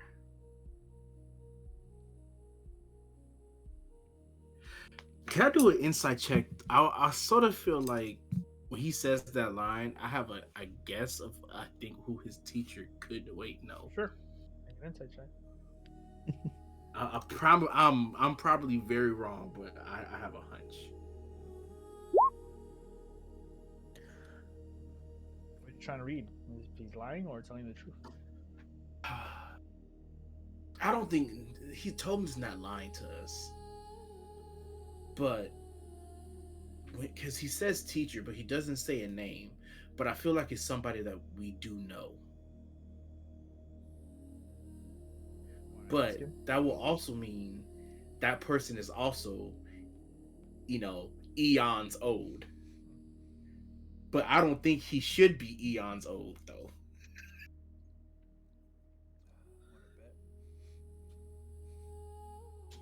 Sure. If this is crazy, because if Graf Bainar is also part of the Eternal, that's crazy.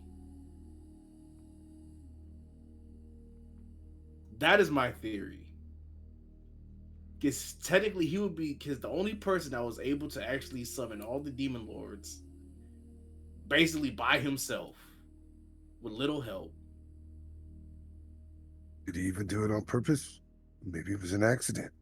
No, I think he did on purpose, because I think if he had the knowledge of the stone of Maledictus. Benedictus? Benedictus. I want to say his teacher was Graf Bainar. I'm probably dead wrong, but it makes the most sense to me.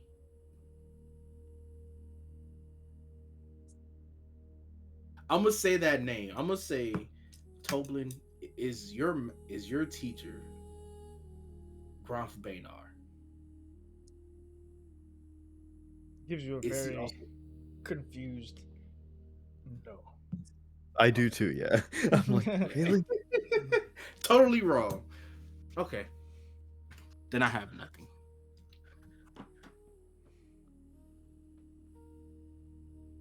Start the hunt further. You say.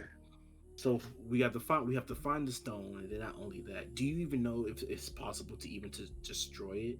Is there a special way we have to destroy it, or just smack it, destroy it, gone? We were given the last time I asked about the stone of Maledictus, I was given specific assurances that it would never see the light of day again. Well, it's underground. Thank you, Ray. I'm so glad you said it, because I was about to say it. Right now we're in the dark. that big skull that's hanging from the top of the town, maybe. That's where I'd put it, though.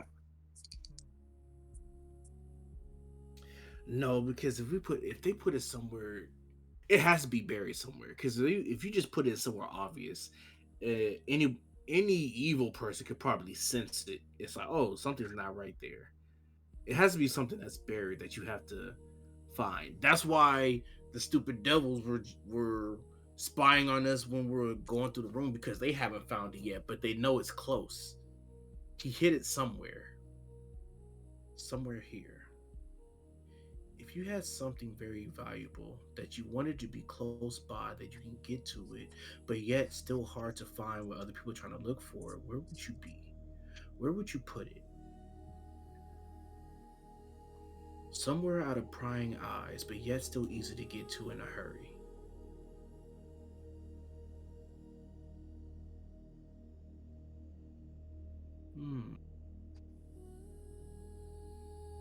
We should also discuss the potential cost of this.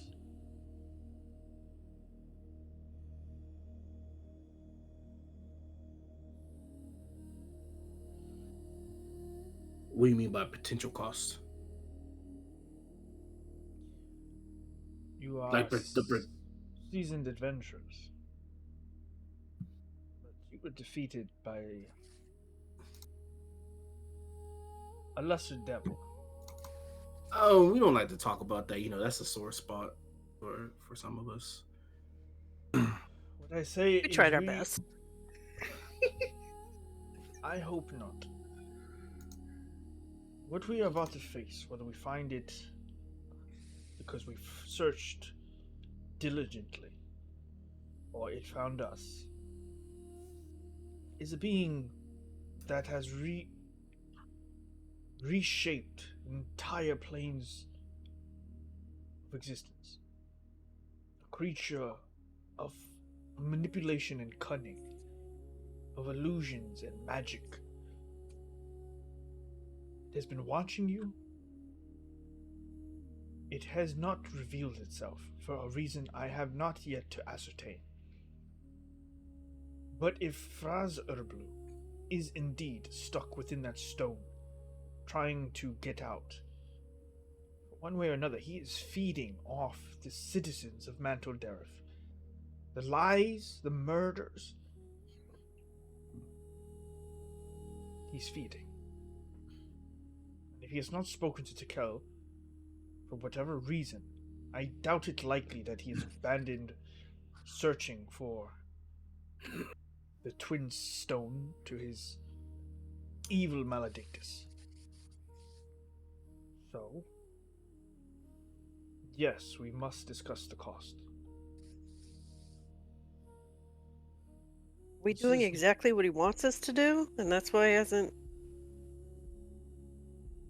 Sorry, I'm out of my depth. I don't think we're doing exactly what he wants us to do. He's planning a round of what we're doing, so it goes into his favor. Just scare everybody off. Be like, oh, the Demogorgon's coming. You all need to eat off.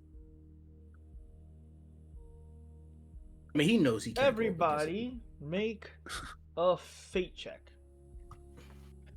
Roll a d20. What roll is that? Just a D20. Just a d20. Get off that floor.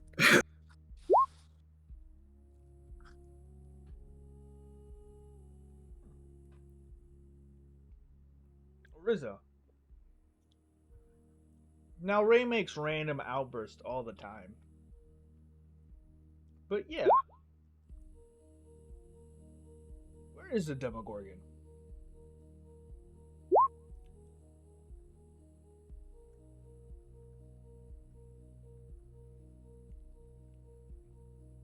Oh, well, 2 more 19s. I guess the 3 of you agree with that. Where the fuck did the Demogorgon go?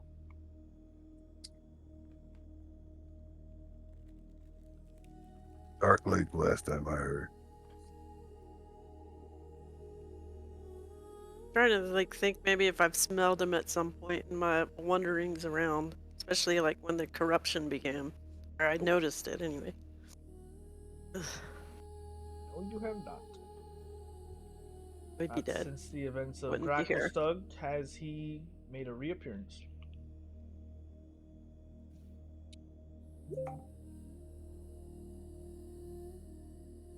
Didn't like that giant smack in the face. Based on the timeline, shortly after the last time Tekel talked to Fraz. Oh.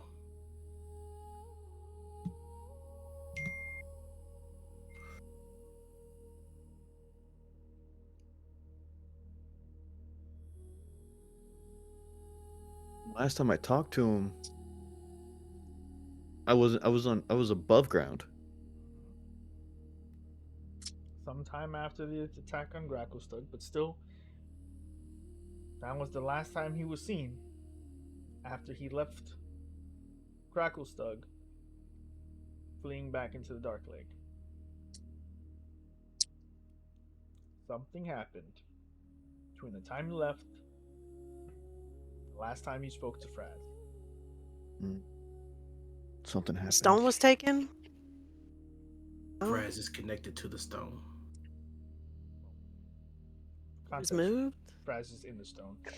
Yeah. Uh, Yeah. who are his helpers outside the stone, or does he need helpers?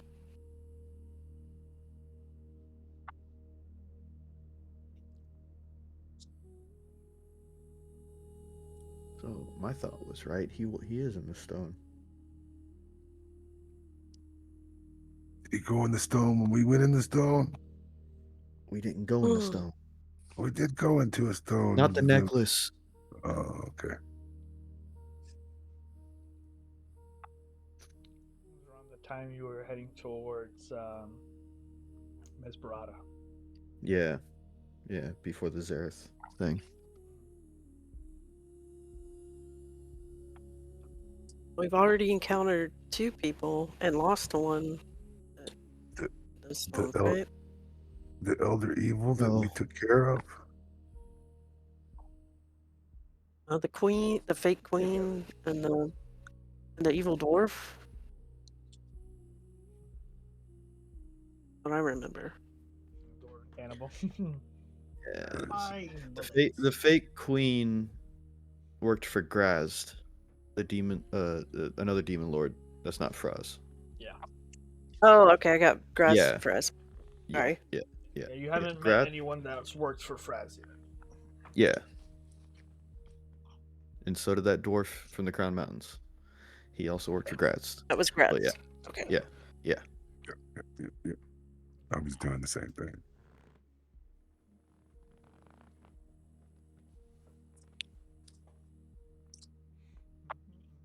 So the Demogorgon disappeared around the time I lost connection to Fraz. Wait, isn't Fraz the demon lord of illusions? And Deception. Wait, so don't tell me this whole time, if you was talking to Fraz, he was just making illusions of the demon gorgon at the same time. Is it okay to say that each time you tried to talk to Fraz, the stone basically activates, that gives him a little bit of power that he can use, a little bit of power that he can actually use and try to use to his advantage? But why make an illusion of a demon gorgon that grapples stuff? What would be the point? You do recall many people died then. Yeah. An illusion can't kill somebody. Damage was done. Boats were destroyed. Not the way you use it. Wait till you see me play an illusion wizard. But yeah, no, for It's sure. a bunch of drones. Especially with the context of the the stone giants fighting Demogorgon, the very physical, the amount that they were, I believe 3 died. Yeah. So So the only connecting factor we got so far, you talked to him at that time, the Demogorgon showed up. You stopped talking to him, the Demogorgon disappeared and hasn't been seen since. Whoa! Oh, something. Okay. Something you have in your bag. What if the Demogorgon is not the only reason why? Okay, long theory. What if puzzle Fraz, code of course, is in my head. connected? Yeah, puzzle code in my head. What if though the Demogorgon is following Fraz for some reason, but can't tell exactly where he is? The only time he can tell where he is when he actually starts talking to Kel in his head or whatever, for whatever reason. And so that sort of sends out a signal to the Demogorgon like, hey, I'm over in this direction. I'm over here. But then, once you stop talking to him, he loses that connection to the Demogorgon, and then he walks away trying to find where Fraz is. But why would the Demogorgon try to fight Fraz in the first place? Maybe it's not about Fraz, maybe it's just the power that the stone gives off. Exactly. I'll say you're at least warm. That's all you're gonna get. Yeah. So it's the power. No, I meant The Vale. yeah. Oh. Oh, okay. Okay. So in a sense, this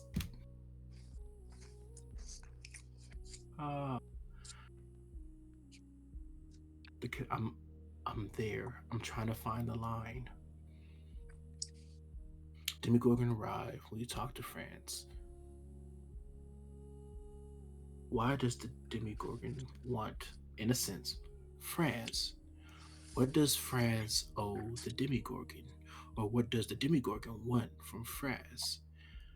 We already know that is the Prince of Demons. Demons, Mhm. yes. Mm-hmm. And the only way you can maintain that title is by defeating other Getting rid demon of the- lords. Yeah, getting rid of the competition. Yes. Well, what if the Secondly, competition's highest- already dead? it's- Well, it would take quite the force to destroy Fraz Urblu, as crafty as he is. Many have tried over the centuries and eons he's existed. Maybe that's what it is. Maybe the Demogorgon. That's the one person he couldn't fight because because Traz he's was always always so manipulative. Exactly. Very And one. Yeah, we know that the Demogorgon has proven his mettle against multiple demon lords, and that the Demogorgon is a ruler of multiple layers of the abyss. Well, Demogorgon maybe only the- has one, actually. Oh, he only has one. Oh, well, he's known Correct. as the Prince of Demons. Okay. Yeah, just for Yeah, some but he context to doesn't- everyone, this motherfucker goes to places and just kills the demon lord Yeah, and just- moves yeah. on.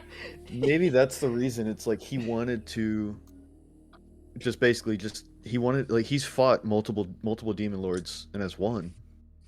but hasn't fought Fraz at all. It would be quite the battle. Fraz is not one for battle, but he is a master of illusions and the arcane prowess, along with his, if he was able to wield the Maledictus stone, it would be quite the challenge, even for the Demogorgon. Oh, that's why he wants it, because if the Demigorgon knows that he can't defeat Fraz on his own because he's being manipulative and always dodging, then the only one up that the Demigorgon can have is using the stone. But also Fraz knows that as well. So that's why Fraz, I guess in a sense, is keeping the stone away from the Demigorgon in that same turn. It's But something I have because that could help us in this situation, but we Yeah, can go only ahead, use it tell me. once. Oh. I have What's a that? very specific scrying stone. It's very fragile, very powerful. If you wish, we could attempt to scry back, See? but yes, Ray. But you will have to know who you're scrying on. You cannot just blindly scry. You will have to choose as a group. Do you wish to scry on Fraz or Blue? Or the Demogorgon? I'll let you choose. That's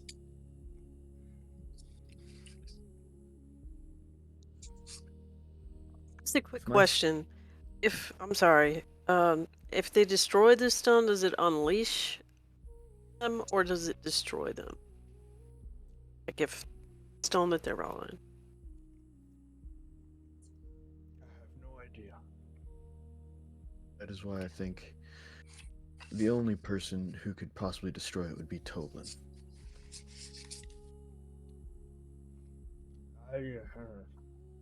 No flashes. I know a spell or two, but Well, possibly could be me, but again, I don't know right now offhand. at the very least, we know the stone is here. Yes. Fraz is contained within it. Whether by choice or not, he is feeding off the citizens here. He has something to do with the Demogorgon's disappearance, just don't know what. And we're all in agreement that stone must be destroyed or taken far away from here as possible. I know of few places that could contain such a thing. Less that I would actually willingly bring the stone to.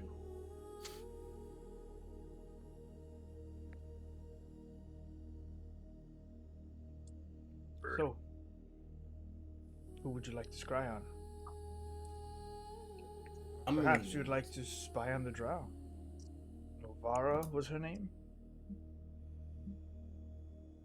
Perhaps a leg up on the drow might be useful as well.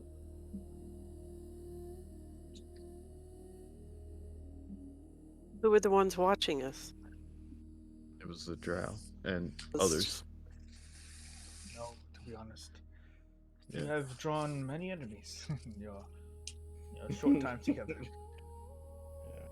Sucks to be famous. If I'm being honest, Fraz is messing with the Mantol-Derith right now, messing with the people here.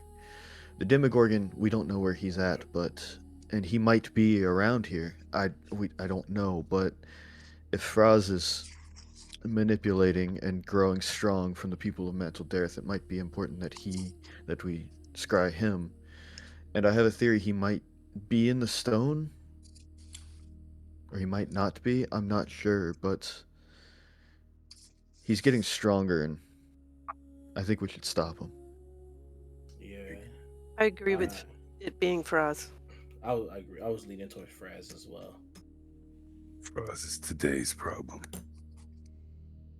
No, Fraz. Well, yeah, Fraz. Oh, you are right, Ray. I'm sorry. You are correct. Fraz is today's problem. Yeah. I don't know why I thought you said Fraz is tomorrow's problem. You just want to argue with me. I didn't want to argue. I heard it wrong. That's why I took accountability. It's like you was right. You said Fraz is today's problem. Correct. I just heard it wrong and my brain interpreted it wrong. I'm sorry. You are 100% correct, Ray. Yeah. Great. So we're in agreement. I want to spy on Jim Jar. No, I'm kidding. We'll see what my ex-girlfriend's doing. Yeah. It's a funeral. How does one become a god, Dublin? You just got to get people to worship you, right? I think I read that. It's more than that, Ray. It is. It's a big part of it. Without its own sacrifice, Ray. Like a piece of your ear? Sure. Cobalt nipple? Sure.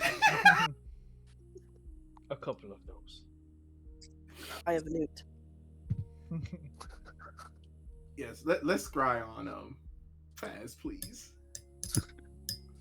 In the same sigil that Toblin has created, he places a very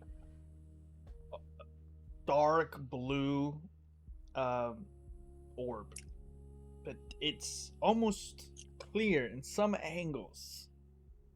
Places it into the center, and he sits on one side of it.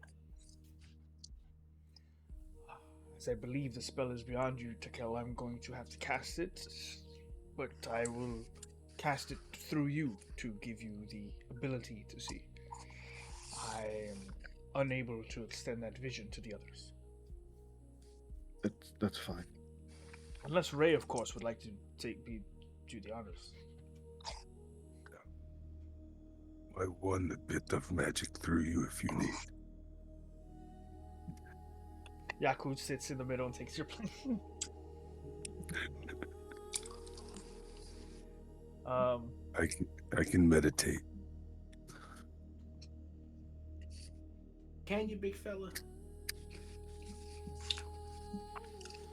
I guess raging is actually a kind of form of meditation.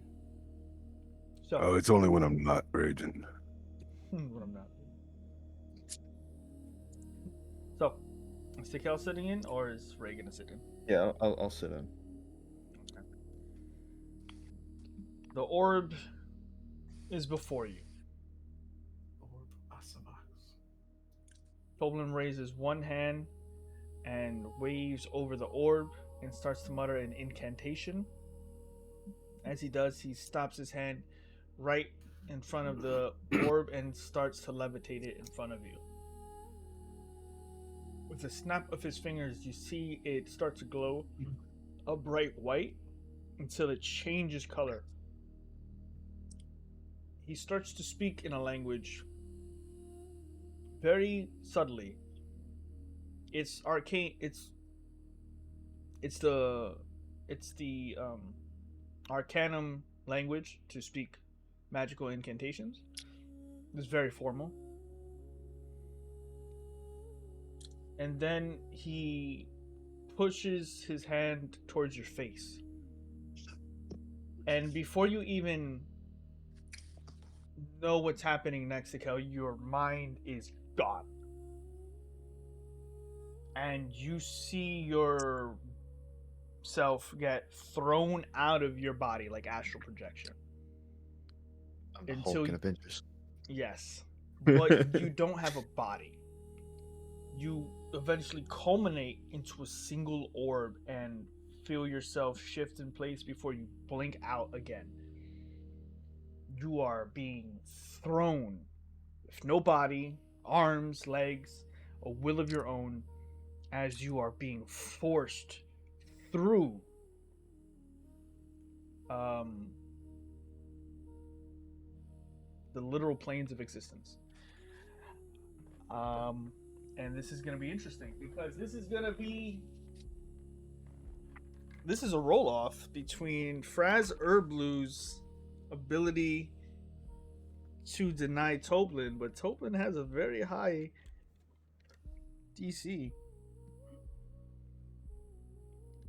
So, can I possibly like aid Toblin by giving him like my flash of genius by kind of like flavoring it as like I'm trying to also push through as strong as I can?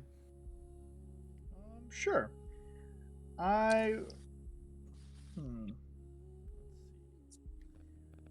will give Fraz disadvantage. Oh, okay. Let's see. That's a natural too. It's a high increase, but that is definitely not enough. Nor would he be conscious enough at the time to use his legendary resistance. You still have bardic inspiration. You haven't used it yet. I did use it. Oh, you did? Oh, okay. Oh, it's for Fraz? Cool. I'm gonna use that now. No, not for Fraz. No. 6. So,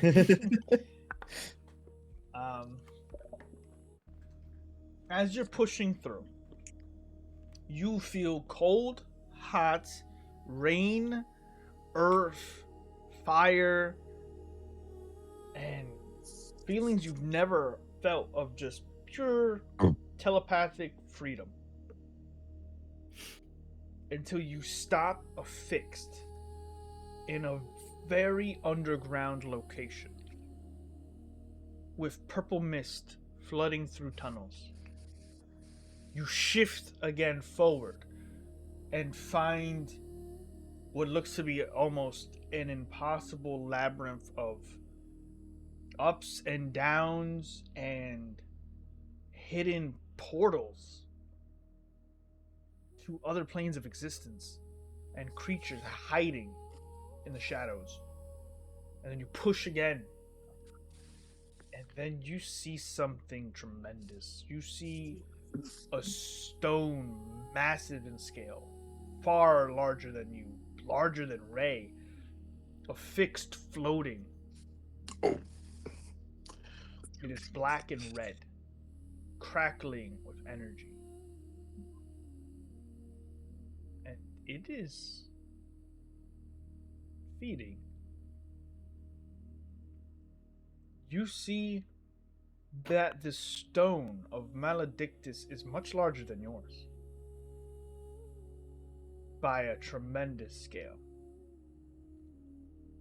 And it is, you see souls of red screaming and green screaming, floating towards it and getting contained within it. These souls are from the Underdark. These souls are evil, and the stone is active, but you don't see Fraz. You see eyes slumbering from within it.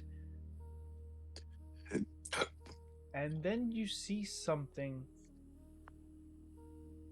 that's very curious. You see a form and another form. The smaller one is moving back and forth. Angry? Arguing? You can only hear it muffled. The other is larger. You can smell the sulfur off of it. Make a perception check.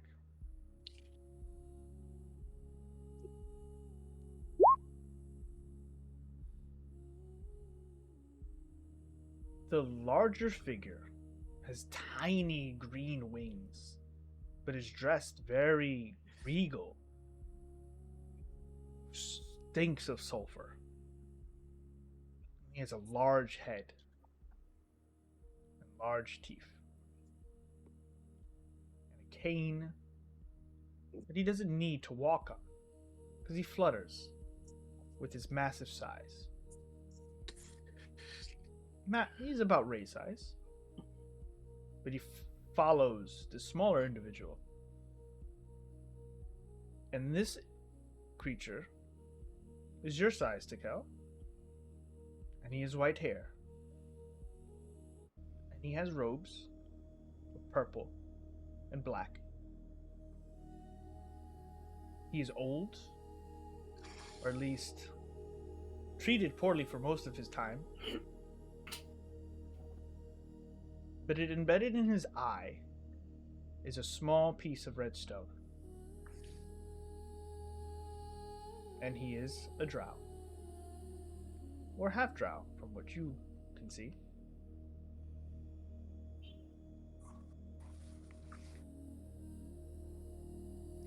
And then you return and lock eyes with Toblin as the spell ends.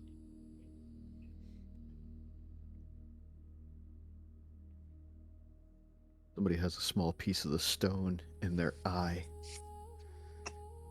And it's another half drow.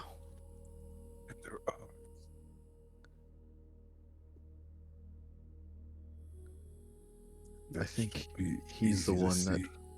Yeah, but I think he's the one that Fraz is maybe working through. I also saw something else. Something with a big head and big teeth. And I go into like detailed information of like everything I saw, like purple, the dark purple robes, the other guy with the cane that's just kind of hovering.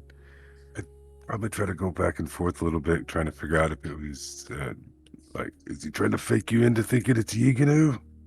Because the way he was explained, it sounded like it was a big ass knoll. You think it was a knoll? What other drow has? Have you guys come across a different drow that had at least a red eye or a piece of red from their face? Probably not. Y'all been running for your lives. I'm just getting fixated. I'm getting fixated.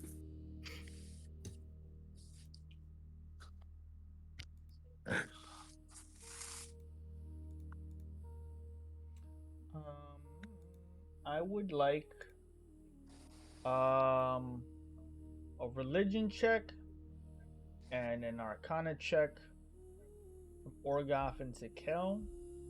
as you both now are gonna pull your information. See if you can place what this creature is.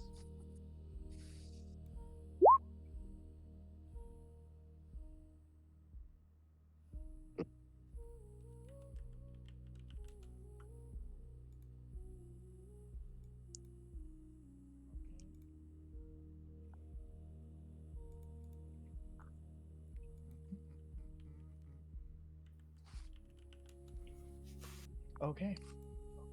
As you describe this as best you can to Toblin, he brings out some books that could be of use. You guys take some time here as you're all digesting the information. Eventually, you're flipping through pages of the Nine Hells and fiends and all manner of creatures. It gets tiresome, Orgoth.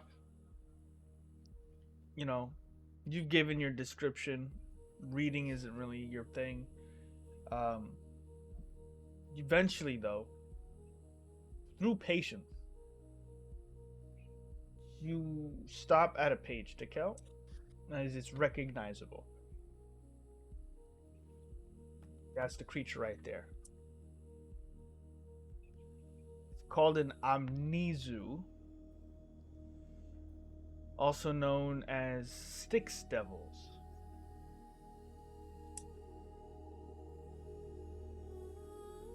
They were powerful Baitsu, primarily responsible for protecting the river Styx within the circle of hell, known as Stygia.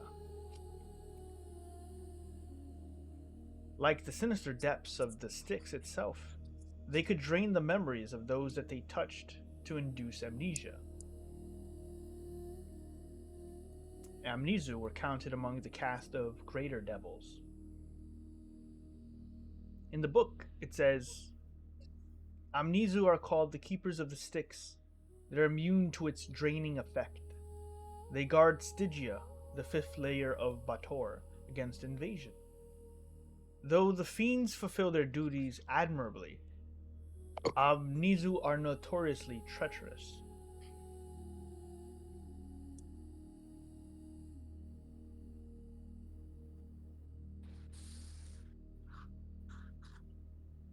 Well, that's what we're dealing with. It looks a lot like this. Ooh. Sorry. Yeah. Know where they got that face. Man got 4 double chins.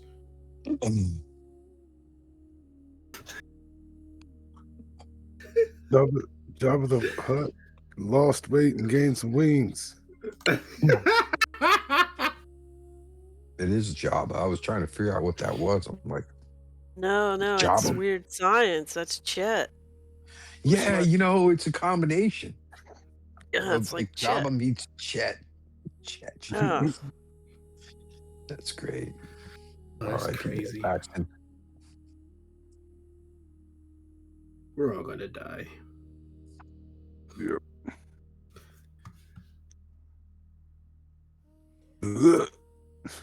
These creatures are notoriously much more bookish and meant as collectors of information and debts, and not to say they are not dangerously powerful in their own right. Very gifted in magical means, evasion, very powerful with the mind. But mostly architects of deals. Yeah, shrewd negotiators.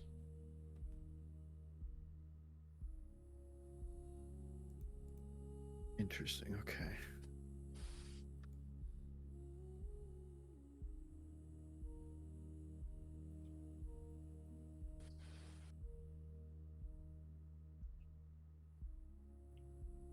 So I wonder what deal was made with him.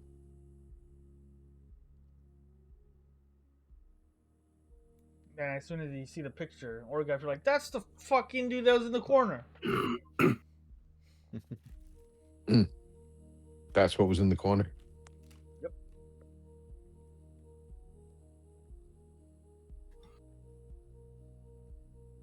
Madden. Devils comes in all shapes and sizes and looks, I see. This one's especially ugly. Extra ugly. So, Now he knows we're on the trail.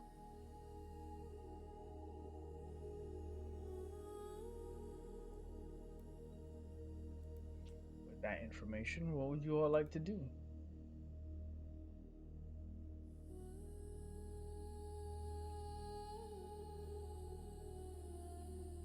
We gotta find these people. Yeah. Gotta go pluck out an eyeball. Ash some nerds. Well, no one's finding anyone better than the Black Network. I Yes. suggest we make contact. Go back over the troll bridge. Yep. Agreed. And from there we can figure out where the stone is, where they are hiding, how best to defeat them. So, are you ready to go? Yeah, let's go.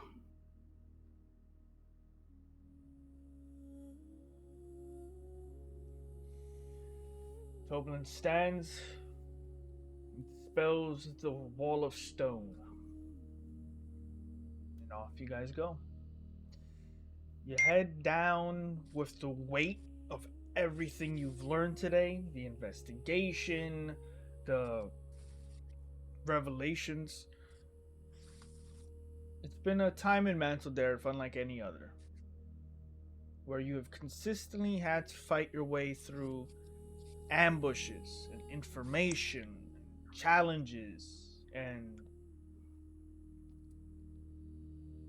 this has just been an onion that is slowly being unraveled. And the closer you get to the center, the more dangerous it's becoming.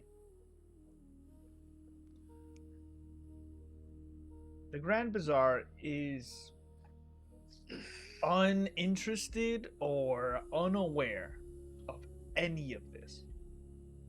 But now that you're aware of it, you can see each lie they share with one another feeds the stone. Every murder caused by emotional manipulation feeds the stone. Mantol-Derith, though isolated, is a massive battery powering the Stone of Maledictus for whatever aims Fraz has, conscious or otherwise.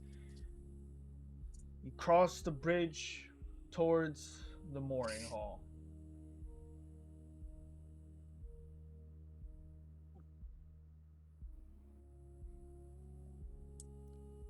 Is there anything you guys would like to do before we move on? Potentially a very long stretch of adventuring. Is there anything you would like to have grabbed at the bazaar? Is there anything you'd like to have done? Is there anything you would like to have asked?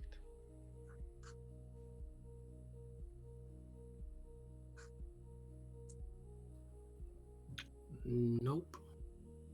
What about that guy's best friend? Alzar? Be in town?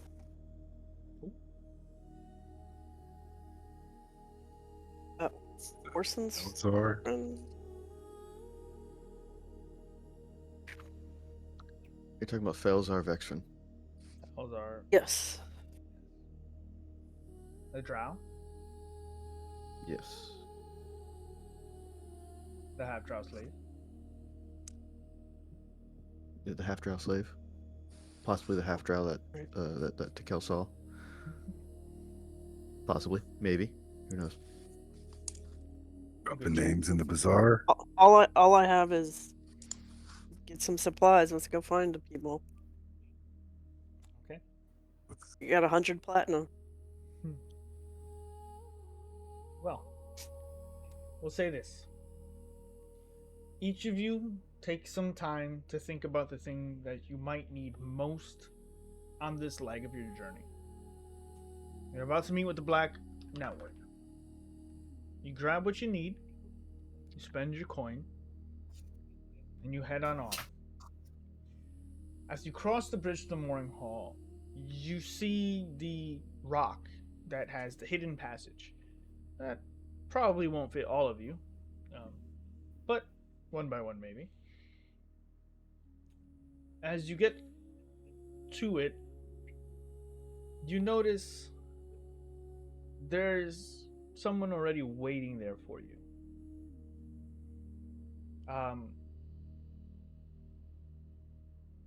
Someone you've seen before. But not someone all of you have seen before. And that's where we're going to end tonight's session.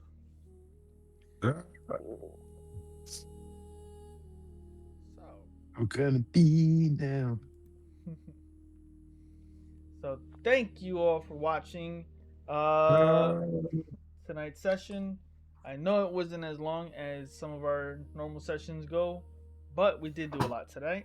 A lot of thinking, a lot of role playing, a lot of digesting, and I think it's a good spot to end now before we get into a long stretch of content, especially because soon, most likely, I have to pull the trigger to make sure still everyone is capable of it. We're going to be scheduling the final session of Beware the Kraken Sea. It's going to be a doubleheader event because we have the Saturday game and the Sunday game. So I want to make sure we can do both of them. Give everybody their time to shine. So we'll see. Maybe it will be scheduled soon. And I want to make sure wherever I end these sessions makes it possible that don't get burnt out. So thanks for watching. Hope you enjoyed it. Check out the new songs. No, go ahead, Ray. I want to thank my players again. This is 60 something episodes of straight Dungeons and Dragons. I couldn't do it without them. 64. 64. We've been playing nonstop, 64 weeks straight, through blizzards, through holidays, events. We're gonna play on Valentine's Day. Well, most of us. We're gonna keep it going until we get to the end. It's been a great journey. I love that I met all of you. So, really looking forward to continuing this campaign. Amen, brother. And the rest of our homebrews. So, I really appreciate all of you. So yeah, have a good night. Right. Appreciate you. Night. Good night. See ya. Night. Bye.